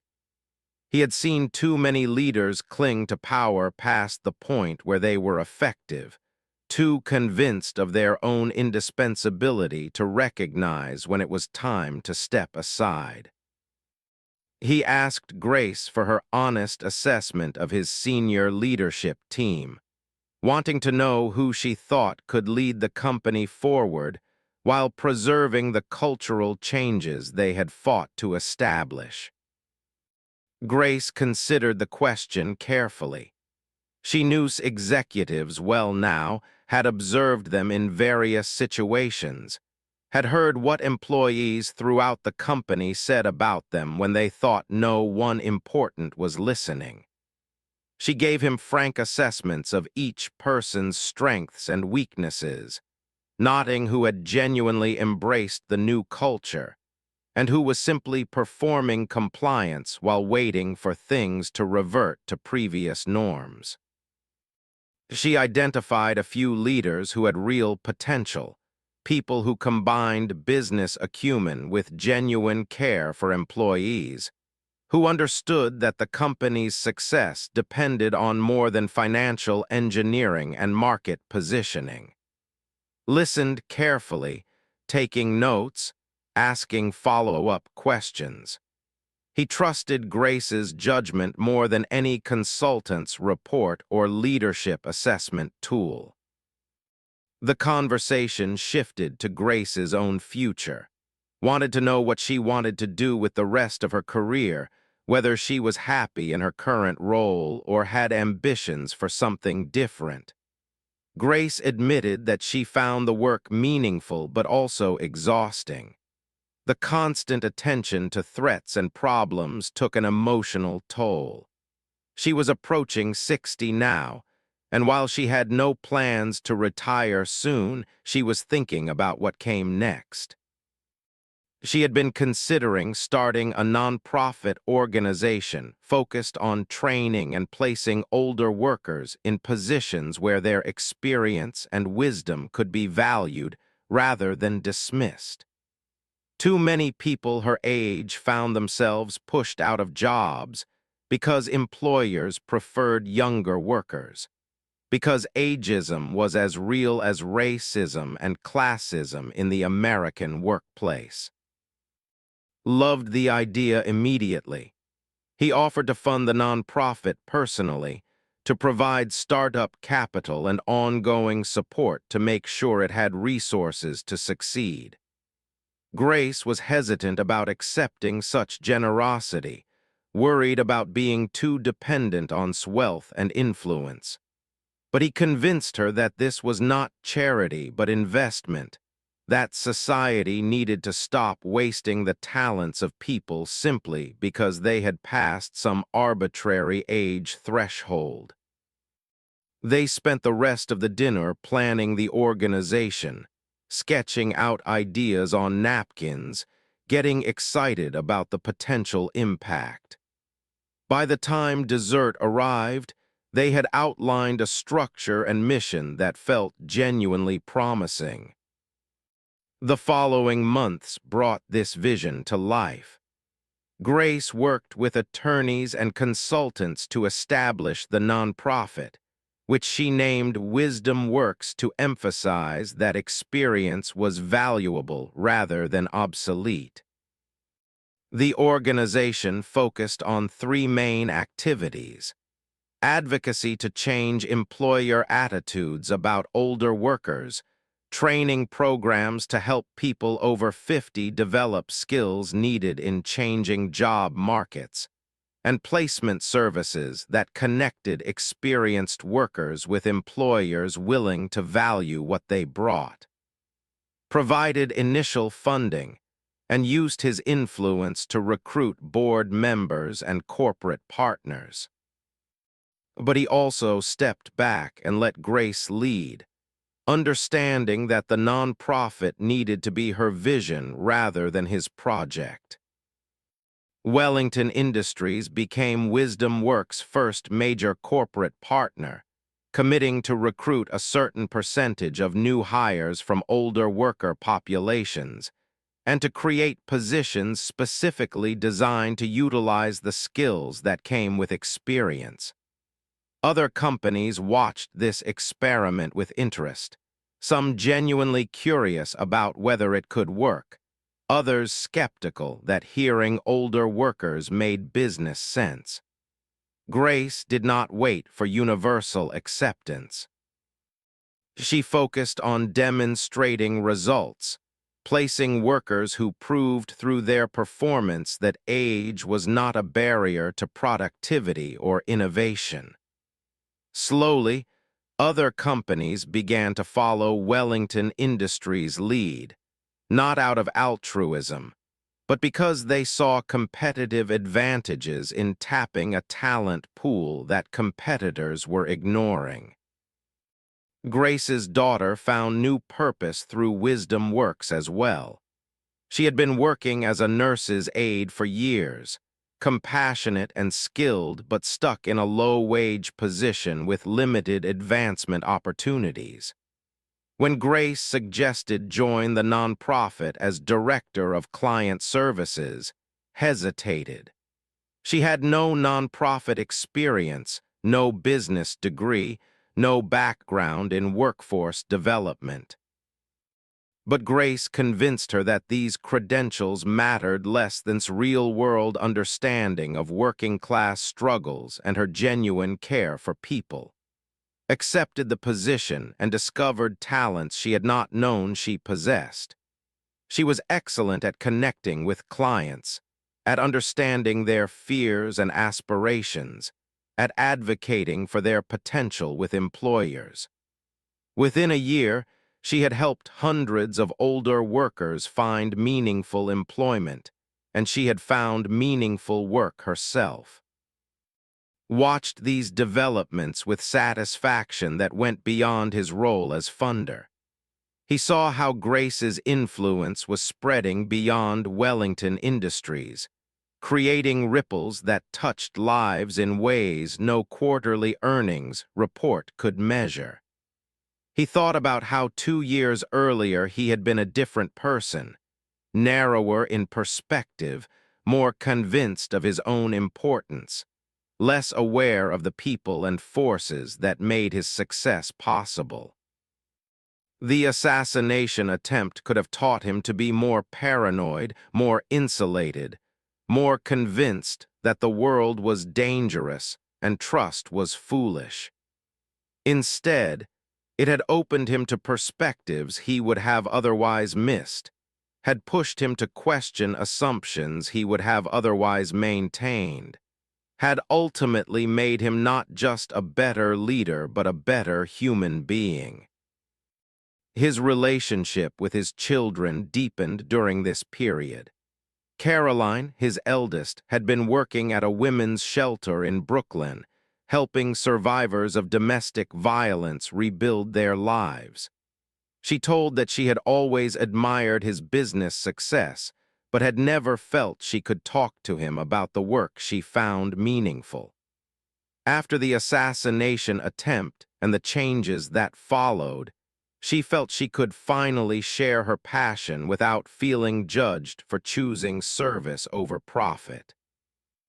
Listened to her stories about the women she worked with, about their courage and resilience, about how small acts of support could change trajectories of entire lives.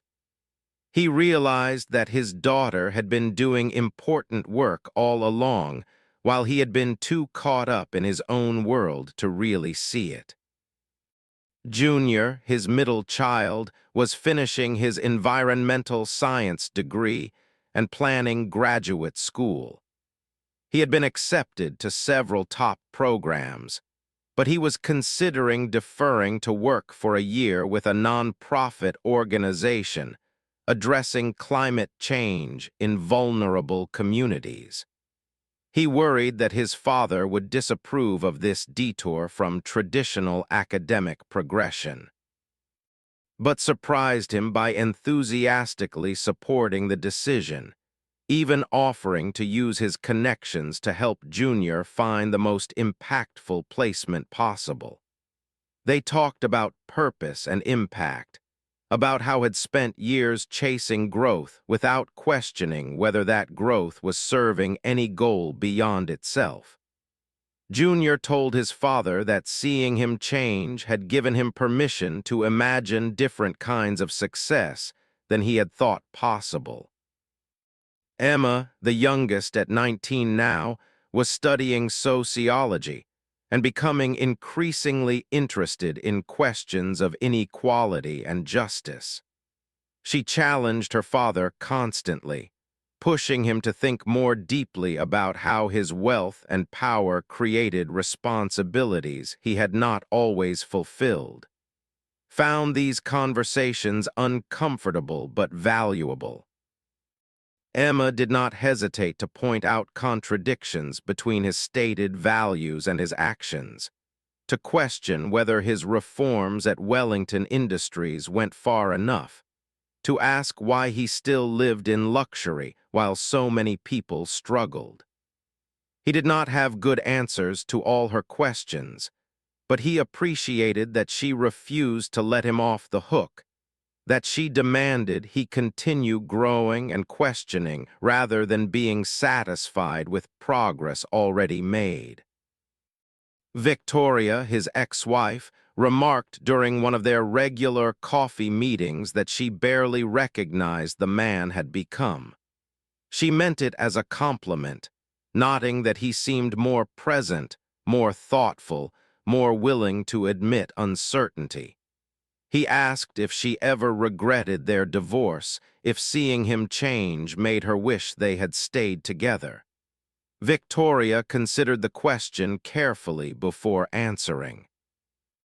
She said that she did not regret the divorce because it had been necessary at the time, that the man he was then could not have given her what she needed in a partner. But she also said she was glad they had found their way back to friendship, that she valued his presence in her life now in ways she had not when they were married. Some relationships, she suggested, needed to break before they could be repaired in different forms. The third year after the assassination attempt brought international recognition of Wellington Industries' approach to corporate culture. Business schools created case studies about the company's survival during economic downturn through employee-focused strategies. International labor organizations cited Wellington Industries as an example of how businesses could balance profit with human dignity. Was invited to speak at the World Economic Forum in, sharing a stage with political leaders and corporate titans to discuss the future of work and capitalism. He brought Grace with him, insisting that her perspective was essential to any meaningful conversation about these topics. Their appearance together caused quite a stir. The World Economic Forum was not accustomed to seeing former service workers on its stages, speaking with authority about economic systems and corporate governance. Some attendees were openly skeptical, suggesting that Grace was a token inclusion meant to make appear progressive. But Grace quickly dispelled such assumptions. When given the microphone, she spoke with calm certainty about what workers needed from employers, about how current systems concentrated wealth and power in ways that were unsustainable and unjust, about how small changes in corporate practices could create enormous improvements in worker without destroying profitability. She challenged the assembled billionaires and politicians to question their assumptions about who had valuable insights, to recognize that the people cleaning their hotels and serving their meals understood economic realities in ways they did not. The speech went viral on social media, shared millions of times by people who felt Grace had articulated frustrations they had experienced but struggled to express.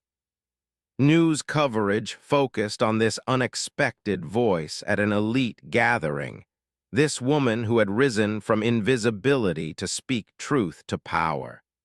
Grace found the attention overwhelming and somewhat ridiculous.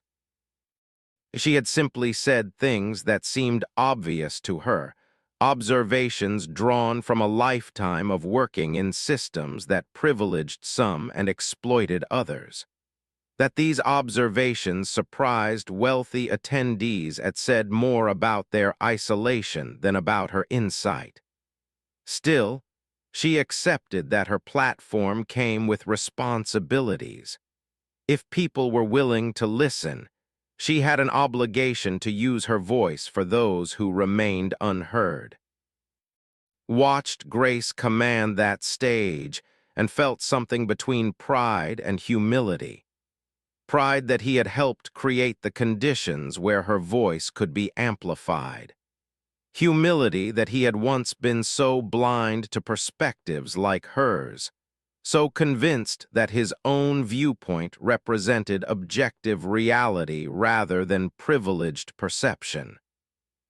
He thought about David, his former colleague who had tried to have him killed, who had been so consumed by resentment and ambition that murder seemed like a reasonable career strategy. He thought about how easily he could. The fourth year after the assassination attempt marked a turning point in thinking about his own future. He was 66 now, an age when many executives had already retired or were planning their exits from corporate life. He had built Wellington Industries into something that exceeded his early ambitions, not just in size and profitability, but in values and impact. The company had weathered economic storms, cultural transformations, and leadership challenges that would have destroyed weaker organizations. It had become a model for how businesses could succeed while treating workers with dignity and respect.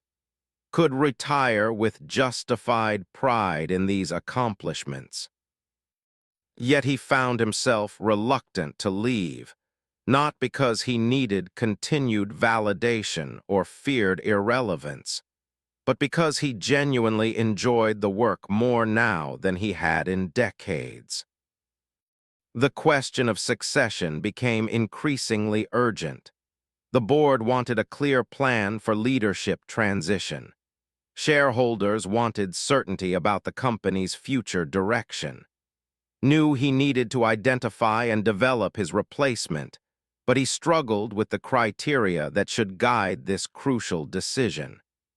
Traditional measures suggested his chief operating officer, a brilliant strategist named William who had been with the company for 15 years and understood its operations better than anyone. William was competent, respected, and ambitious. He would have been the obvious choice before the assassination attempt, but now questioned whether traditional competence was enough, whether strategic brilliance mattered if it existed separately from the cultural values the company had fought to establish. He convened a series of private conversations with senior leaders, board members, and trusted advisors, seeking input on succession planning. The conversations revealed sharp divisions about what qualities mattered most in a CEO.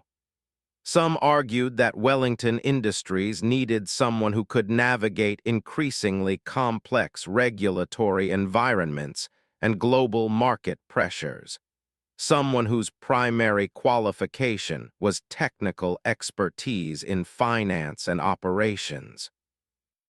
Others insisted that the next CEO must be someone who authentically embraced the company's cultural transformation, who would preserve rather than dismantle the reforms that had become Wellington Industries' distinctive feature.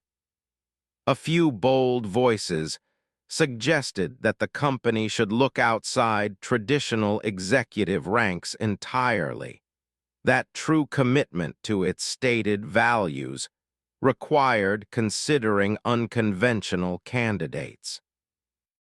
Grace participated in these discussions reluctantly at first. She did not consider herself qualified to evaluate potential CEOs, did not think her opinion should carry weight in such consequential decisions, but valued her perspective precisely because it came from outside conventional corporate hierarchies. She observed the candidates being discussed with her characteristic attention to detail, noting how they treated people when they thought no one important was watching, how they spoke about employees when those employees were not present, whether their stated commitments to inclusive culture matched their actual behaviors. Her assessments were sometimes at odds with consensus opinions, identifying red flags in candidates others considered strong and seeing potential in people others dismissed. One conversation between and Grace proved particularly significant.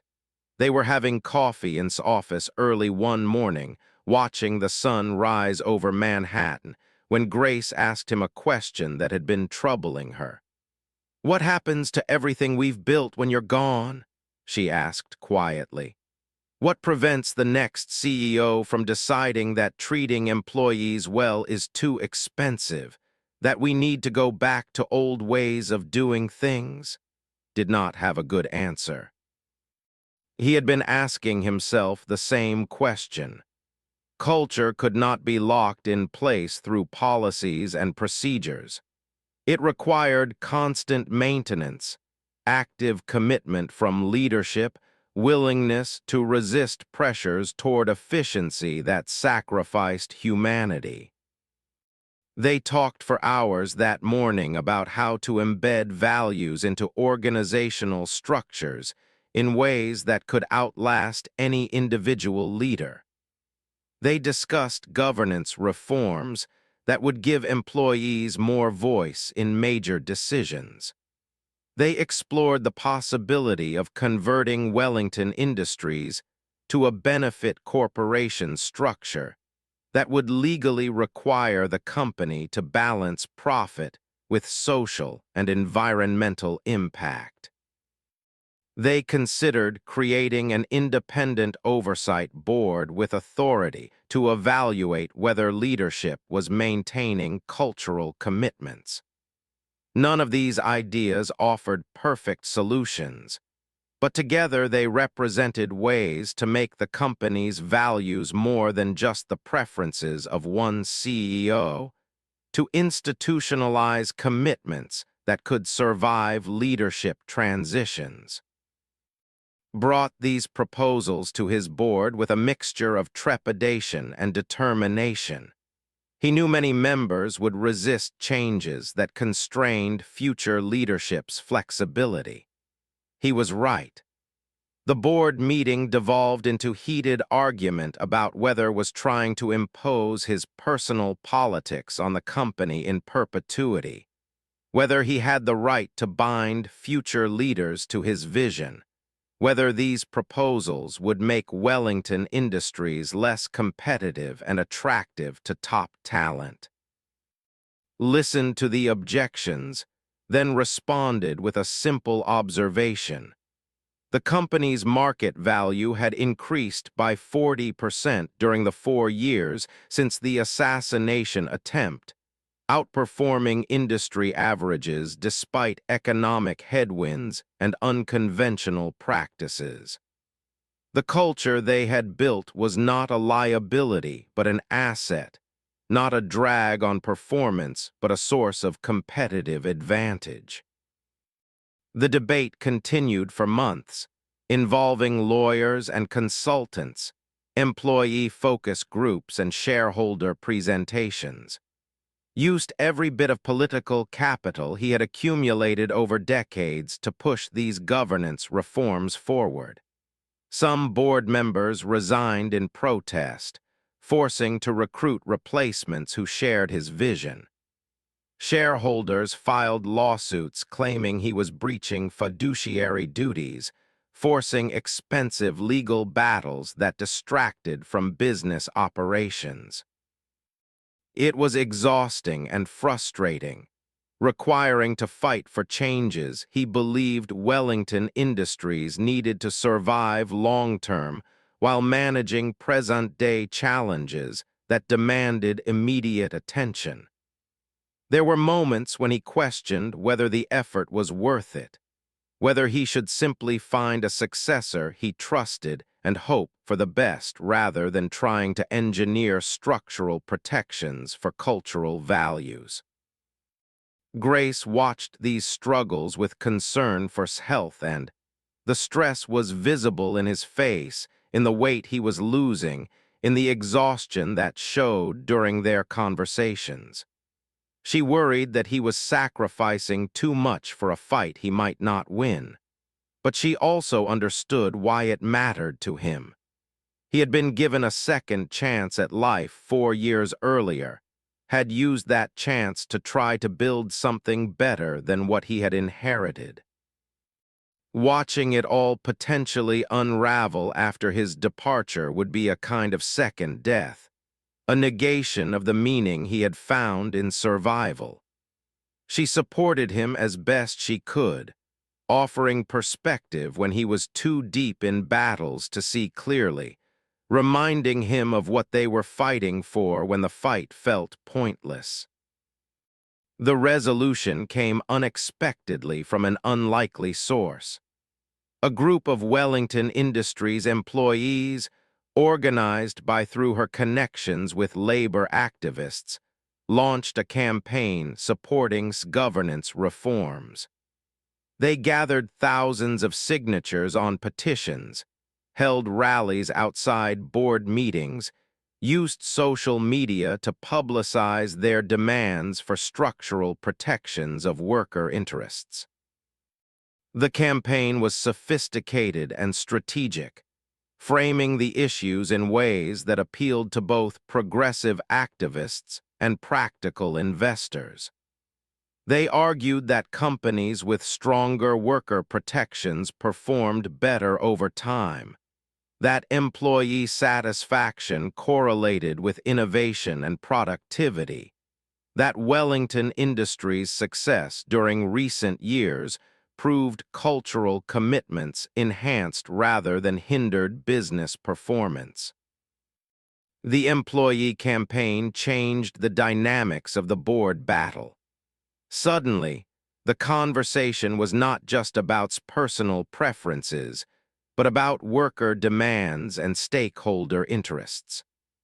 Board members who had opposed reforms found themselves facing public pressure from employees, customers, and even some shareholders who saw value in what the workers were demanding. Media coverage shifted from portraying as an eccentric billionaire imposing his values to showing him as a CEO responding to legitimate stakeholder concerns. The political calculus changed, and with it, the willingness of resistant board members to compromise. After months of negotiation, a modified version of proposals passed by narrow margin, creating structural protections that would outlast his tenure. The victory felt less triumphant than had imagined. He was exhausted, depleted by months of conflict, frustrated by how many compromises had been necessary to achieve even partial success. But Grace reminded him that meaningful change was always incomplete, always required ongoing struggle, never achieved permanent victory. What mattered was not perfect solutions, but movement in right directions, creating conditions where next generation of leaders could continue pushing toward better outcomes. Accepted this wisdom, recognizing that his own tendency toward perfectionism had sometimes prevented him from appreciating real progress. With governance reforms in place, attention returned to succession planning. William remained the frontrunner among traditional candidates, but now saw his limitations more clearly. William was brilliant at operations but less interested in culture, capable of maintaining what existed but unlikely to champion continued evolution.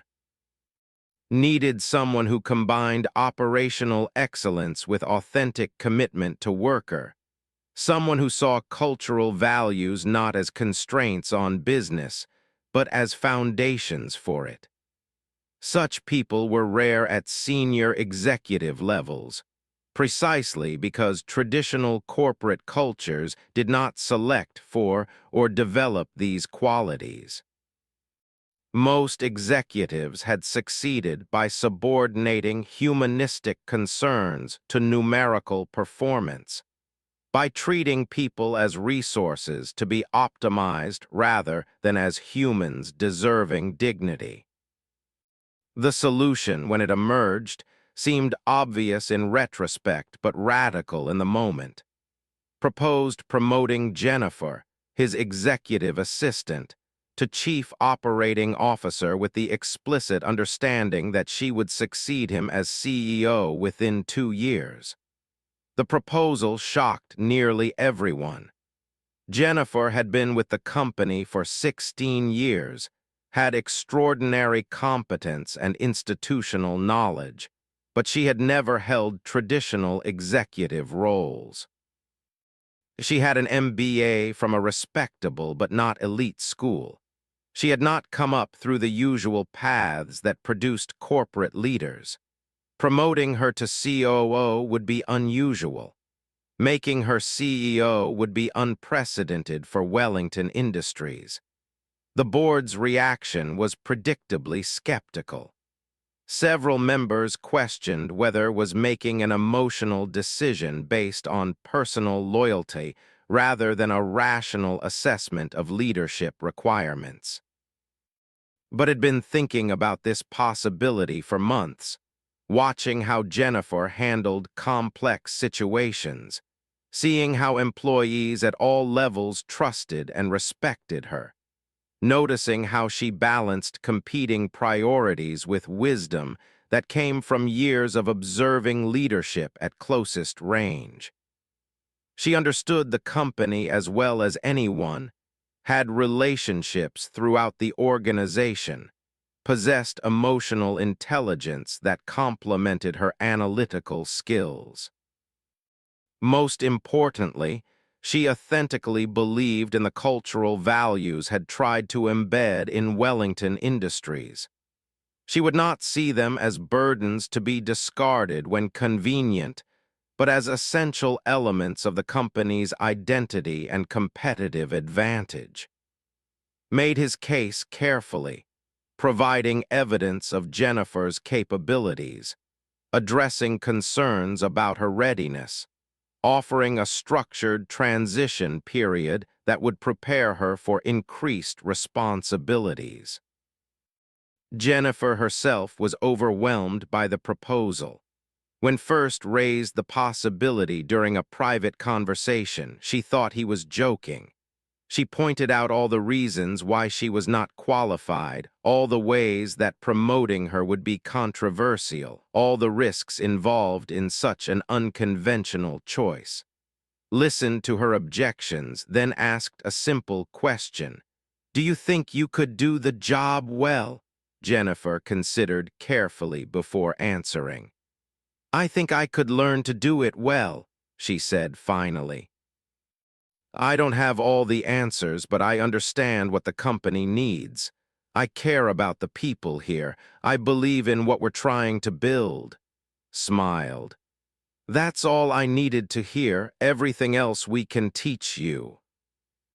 The announcement of Jennifer's promotion to COO generated extensive media coverage, much of it skeptical about whether someone from administrative background could handle operational leadership. Business commentators questioned judgment, suggested he was prioritizing diversity over competence, predicted that the decision would damage Wellington Industries' performance. Ignored the criticism, having learned that conventional wisdom was often wrong about what produced successful leadership. He focused instead on supporting Jennifer's transition, working with her daily to transfer knowledge and relationships, introducing her to key stakeholders, and explaining the political dynamics she would need to navigate. Jennifer approached the new role with characteristic diligence, working brutal hours to master operational details, seeking input from department heads about their needs and concerns, building coalition of support among employees who were excited to see someone who understood their perspectives in senior leadership. Grace played an important role during this transition as well, becoming an unofficial advisor to Jennifer as she navigated her expanded responsibilities. They met regularly for coffee or lunch, conversations where Jennifer could ask questions and express doubts without fear of seeming weak or unprepared. Grace offered perspective that came from decades of observing leadership from outside traditional hierarchies. She helped Jennifer understand unspoken dynamics in meetings, warned her about executives who might undermine her authority, encouraged her to trust her instincts even when they conflicted with conventional business thinking. Their relationship was complex, crossing boundaries of race and class and experience in ways that required both women to sometimes bridge uncomfortable gaps. But it was also genuine, rooted in mutual respect and shared commitment to making Wellington Industries a place where people could work with dignity. This nonprofit, Wisdom Works, expanded significantly during this period, growing from a small operation serving hundreds of older workers to a substantial organization with multiple offices and thousands of clients. Had proven to be an exceptional leader, bringing passion and strategic thinking to work that was both personal and professional for her. She had experienced firsthand the struggles that older workers faced, had watched her mother navigate ageism and classism in employment, had seen how economic systems discarded people who still had so much to contribute. These experiences gave her credibility with clients and motivated her to fight for systemic changes in how employers thought about age and experience. Wisdom Works began expanding its mission beyond simple job placement. The organization started advocating for policy changes at local and national levels, pushing for age discrimination laws with real enforcement mechanisms, arguing for retirement systems that did not force people into poverty, proposing tax incentives for employers who hired and retained older workers. Before legislative committees, wrote op-eds for major newspapers, appeared on news programs to discuss aging workforce issues.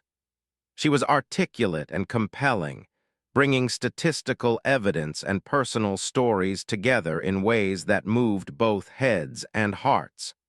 Slowly, attitudes began to shift. Employers who had routinely dismissed older job applicants started reconsidering their assumptions. Legislative proposals that would have been dismissed as political non-starters gained serious consideration. The work was far from finished, but progress was undeniable.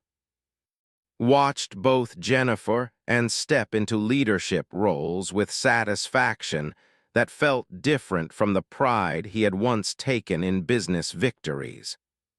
This was not about his own achievement, but about helping others discover and develop their capabilities, about creating conditions where talented people who might have been overlooked could demonstrate what they were capable of achieving. He thought about how different his life might have been if he had understood these lessons earlier, if he had spent his career building people rather than just building empire. Better late than never, he supposed, though he felt keenly aware of decades wasted on narrower pursuits. The 5th anniversary of the assassination attempt arrived within reflective mood. 5 years was long enough to see real consequences of choices made in crisis, short enough to remember vividly how close death had come. He thought about David, still in prison, having lost everything in pursuit of ambition that turned toxic. He thought about, and the other hired killers, professional criminals who had treated murder as just another job. He thought about how many small decisions and random chances had saved his life that night. If Grace had been assigned to different floor, if she had decided intervention was too risky, if he had already finished that 4th glass before her note arrived. Any of these variables different and he would have died, his empire would have passed to other hands, his children would have grown up without their father. The contingency of survival unsettled him still. Grace joined him for a private dinner at his penthouse that evening. They had developed a tradition of marking the anniversary quietly together, just the two of them reflecting on how that night had changed both their lives. Cooked, something he had learned to enjoy in recent years, preparing a simple meal of roasted chicken and vegetables. They ate while watching the sun set over Manhattan, the city sprawling below them in all its chaotic glory. Neither felt need to fill the silence with constant conversation. They were comfortable enough now to simply be together, without performing social rituals of constant engagement. Eventually spoke about something that had been troubling him. "I've been thinking about forgiveness," he said quietly. "Whether I should try to forgive David, whether holding anger serves any purpose." Grace considered the question carefully. "Forgiveness is complicated," she said finally. "It's not something you do once and then it's finished. It's something you have to keep choosing, keep working at. And sometimes the best you can do is just let go of the anger without necessarily forgiving the person who hurt you. Maybe that's enough." Found comfort in this perspective, the idea that he did not have to achieve perfect forgiveness to find peace, that letting go of rage was its own kind of healing even if forgiveness remained incomplete. They talked about their own complicated relationship, how much it had evolved over 5 years. They were not exactly friends in conventional sense, their backgrounds and circumstances too different for easy intimacy. But they were not just professional colleagues either. They had shared something that created a bond beyond typical categories, had come to depend on Grace's perspective, to value her honesty in ways he valued few other relationships. Grace had found in someone who actually listened to her, who took her insights seriously, who had used his power to amplify her voice rather than silencing it. Neither relationship was perfect. Both required ongoing navigation of power dynamics and cultural differences. But it was real and meaningful, and neither would trade it for something more conventional. As the evening deepened, they discussed their plans for the coming years. Would officially retire as CEO in 18 months, remaining as chairman of the board but stepping away from daily operations. Jennifer would take over as CEO, becoming the first woman and first person without traditional executive pedigree to lead Wellington Industries. Grace would continue running her operational awareness division while also devoting more time to Wisdom Works, which she and were expanding into new areas. They talked about projects they wanted to pursue, changes they still hoped to make, ways they could continue influencing corporate culture even as their formal roles evolved. Asked Grace whether she felt their work had been worth it, whether the struggles and conflicts and compromises had produced enough positive change to justify the effort. Grace did not answer immediately. She looked out at the city, thinking about all the people whose lives had been affected by what they had built together. Employees at Wellington Industries who had kept their jobs during economic downturn because chose different path than his peers. Older workers who had found meaningful employment through Wisdom Works because had created opportunities that did not previously exist. Young people who were inspired by seeing someone like Grace rise to influence and authority. It was impossible to quantify such impacts, to measure them against some objective standard of worth. But Grace knew in her bones that it mattered, that they had made differences that rippled outward in ways neither would ever fully see. "Yes," she said finally, "it's been worth it, not because we fixed everything or solved all problems. We didn't. But we showed that things can be different, that people with power can choose to use it for something beyond their own interests. That matters more than most people realize. It gives others permission to imagine different possibilities, to try different approaches. That's how real change happens. not through grand revolutionary moments, but through lots of people making better choices in ordinary situations. Nodded, finding truth in her words. He thought about the assassination attempt, about how trauma can either destroy or transform depending on how it's processed and what meaning we make from it. He had been lucky that Grace's intervention gave him chance to be transformed rather than destroyed. He had been luckier still that she had stayed in his life afterward, helping him navigate transformation that could have easily gone wrong or failed to stick. Most people who survive near-death experiences eventually revert to their previous patterns. Grace had helped him maintain the clarity that crisis produces, had kept pushing him to follow through on insights that might have otherwise faded as danger receded. They finished dinner and moved to the living room, settling into comfortable chairs with glasses of wine.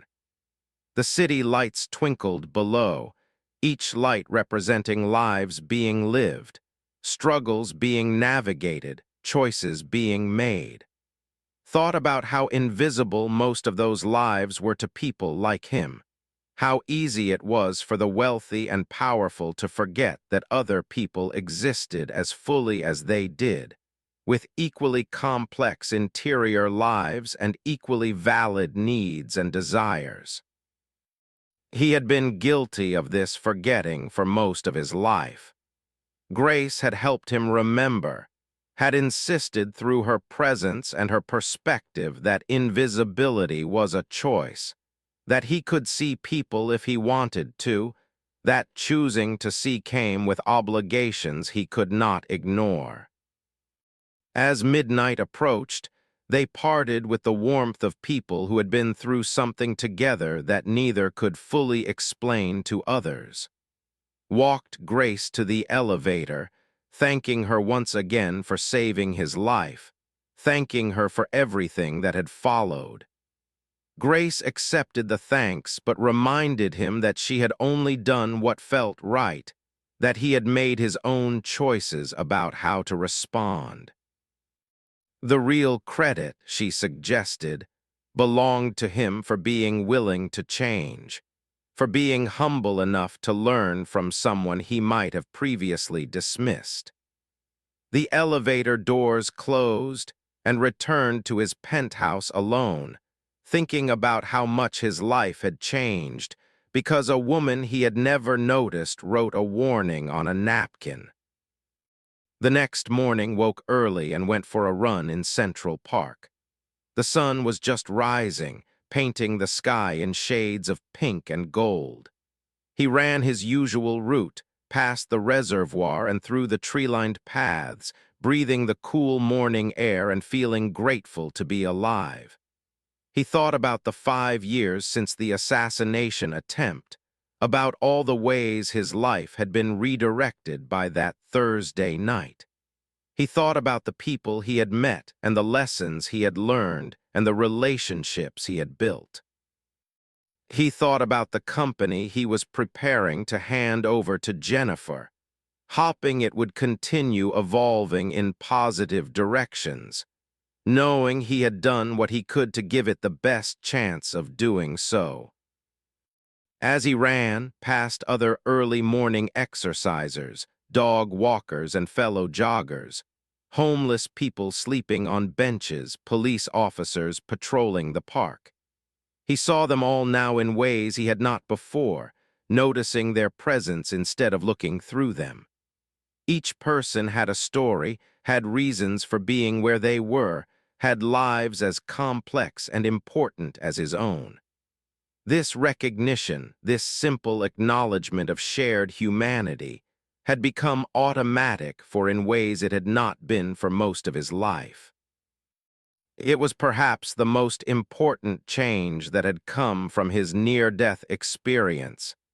This expansion of moral vision that made it impossible to unsee people once you had really started seeing them.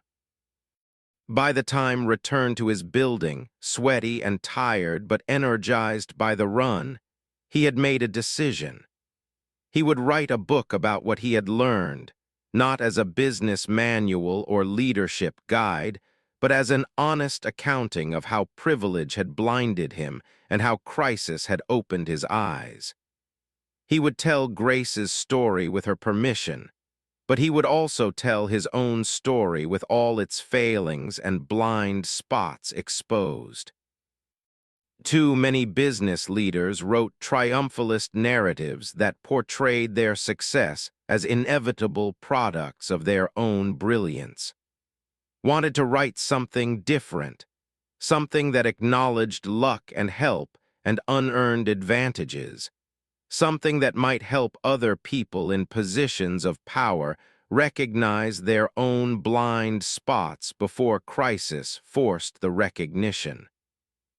He called Grace that afternoon to propose the project, expecting her to be skeptical or resistant. Instead, she was immediately enthusiastic. She too had been thinking about how to share what they had learned, how to reach people who might benefit from their experiences.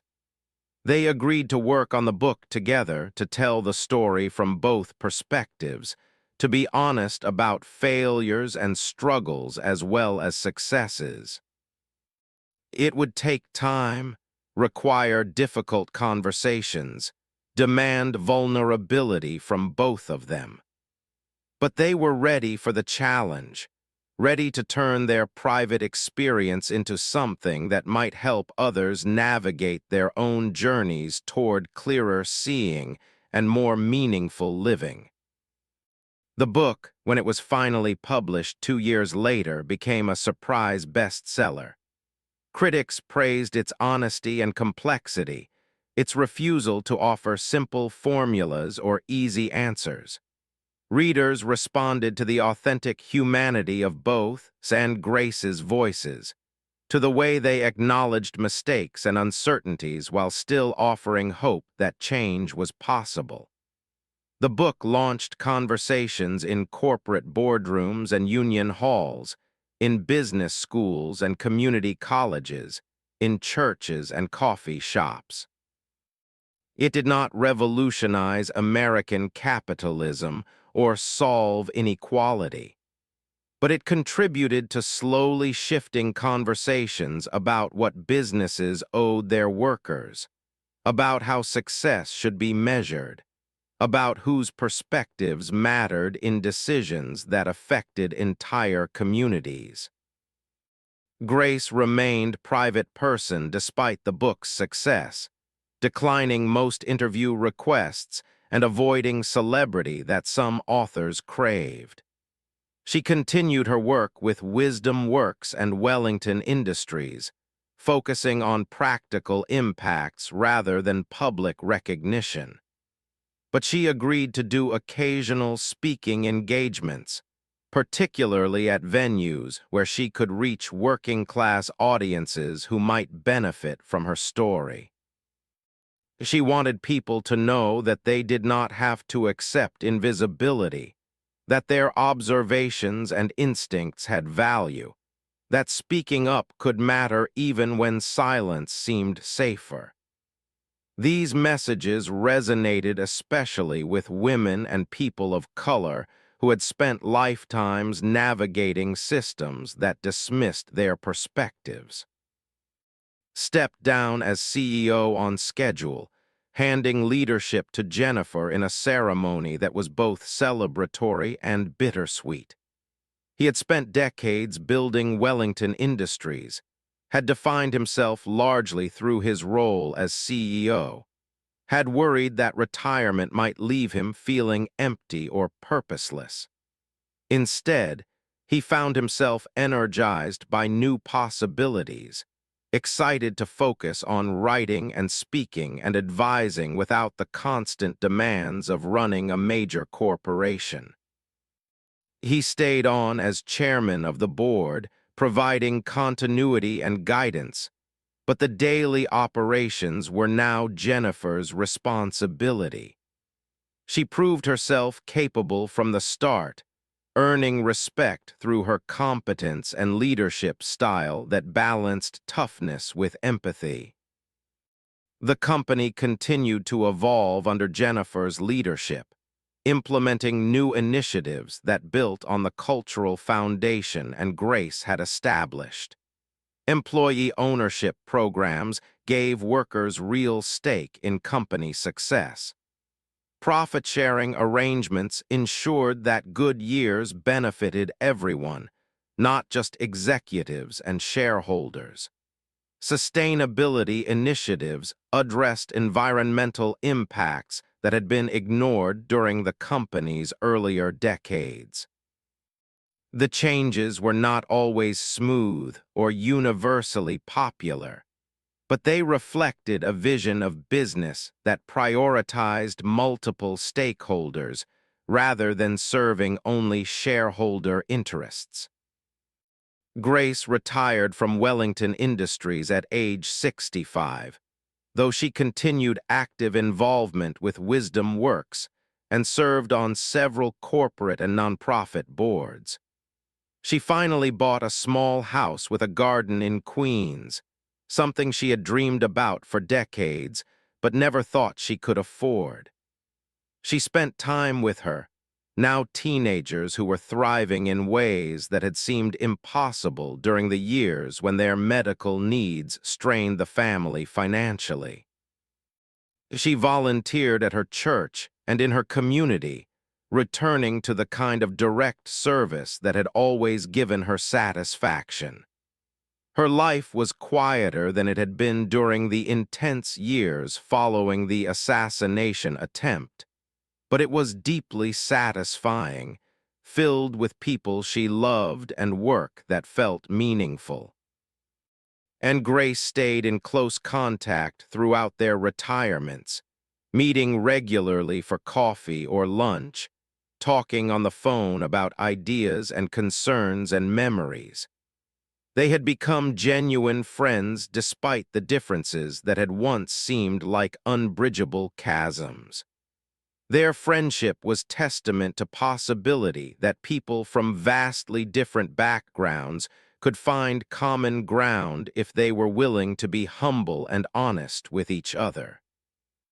They continued to learn from each other, to challenge each other's assumptions, to support each other through the normal difficulties of aging and changing circumstances. Neither could imagine their lives without the other now, without the perspective and wisdom and care that had grown from their improbable connection. 10 years after the assassination attempt, organized a reunion of everyone who had been in the boardroom that Thursday night. Most were still with Wellington Industries in various roles. A few had moved on to other companies or retired. They gathered in the same boardroom where it had all happened, though the room had been renovated and looked different now. Told the story once again, walking through the events of that evening with the detail and emotion of someone reliving trauma that had been processed but never forgotten. He described his disbelief at Grace's note, his split-second decision to trust her warning, the chaotic evacuation that had followed. Grace spoke as well, describing how she had felt watching the suspicious men tamper with the whiskey, how she had wrestled with whether to intervene, how she had convinced herself to take the risk despite the potential consequences. She talked about the fear that had gripped her as she placed the napkin on's folder, about the relief when he actually listened, about the gratitude she felt that her instincts had been right. Several people in the room were crying by the time she finished, moved by the reminder of how close they had all come to disaster, how much had been at stake in those critical moments, how one person's courage had changed everything. The gathering evolved into a celebration of the community they had built together over the past decade. People shared stories about how the cultural changes at Wellington Industries had affected their lives and work. They talked about how different the company felt compared to when they had started, how much more humane and connected the workplace had become. They acknowledged that problems and challenges remained, that progress was ongoing rather than complete, but they also celebrated the real improvements that had been achieved. It was a moment of collective reflection and appreciation, a chance to recognize that they had all been part of something larger than themselves, something that would outlast any individual's tenure or contribution. As the reunion wound down, and Grace found themselves alone once more in the boardroom, standing by the window and looking out at the city. 10 years earlier had been reaching for a poisoned glass of whiskey, about to toast a merger that would have been his last. Now he was 76 years old, healthy and vital, surrounded by people he cared about and work that still engaged him. Grace had gone from being invisible to being influential, from struggling financially to being secure, from feeling voiceless to having a platform that reached thousands of people. Neither would have predicted these trajectories 10 years earlier. Neither could have imagined how completely their lives would be transformed by the events of a single evening. "Thank you," said simply, the same words he had spoken countless times, but which never felt adequate to what Grace had given him. She smiled, the same slightly amused expression she always wore when he thanked her yet again. "You're welcome," she replied, the same words she always used in response. Then she added something new. "But you know, I think you saved my life too, just in a different way. You gave me a chance to matter, to use my gifts, to be seen. That's its own kind of rescue." Felt tears prick his eyes, moved by this acknowledgement of how their fates had been intertwined, how they had both been changed by their unlikely connection. They stood together in comfortable silence as the sun set over Manhattan, two people who had started in different worlds but had found their way to each other through circumstance and choice. The city glittered below them, full of people living their lives, making their choices, writing their own stories. Somewhere out there, thought, were other people like Grace, observant and courageous, waiting for chances to make a difference. And somewhere were other people like his former self, blind to the people around them, missing opportunities to see and be changed by perspectives different from their own.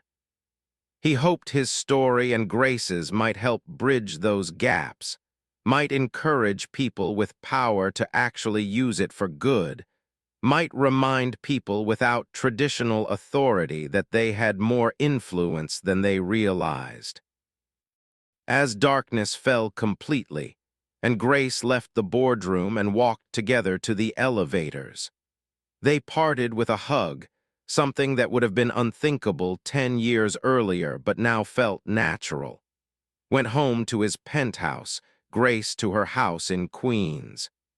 Both carried with them the knowledge that their lives had been profoundly shaped by each other, that they had both been broken and remade by crisis and connection, that they had found meaning and purpose in the most unexpected places. Neither knew how much time they had left, but both were grateful for every day they had been given, for every chance to make choices that mattered, for every moment of genuine human connection that redeemed the isolation and fear that so often characterized modern life. They had learned that heroism sometimes looks like a warning scribbled on a napkin, That wisdom sometimes comes from unexpected teachers, and that paying attention to the people around you might be the most important thing any of us can do. It was a simple lesson, but a profound one, worth spending a lifetime trying to fully understand and practice. Have become someone like David, someone so caught up in competition and status that basic humanity got lost. The assassination attempt had been traumatic, certainly, but it had also been clarifying. It had forced him to confront questions he might have otherwise avoided for the rest of his life. His company's direction depended on financial performance improving. This honesty created trust even as it created pressure. People appreciated being treated as adults who could handle difficult truths rather than children who needed to be protected from reality. The most important thing one human can do for another is simply to care enough to act.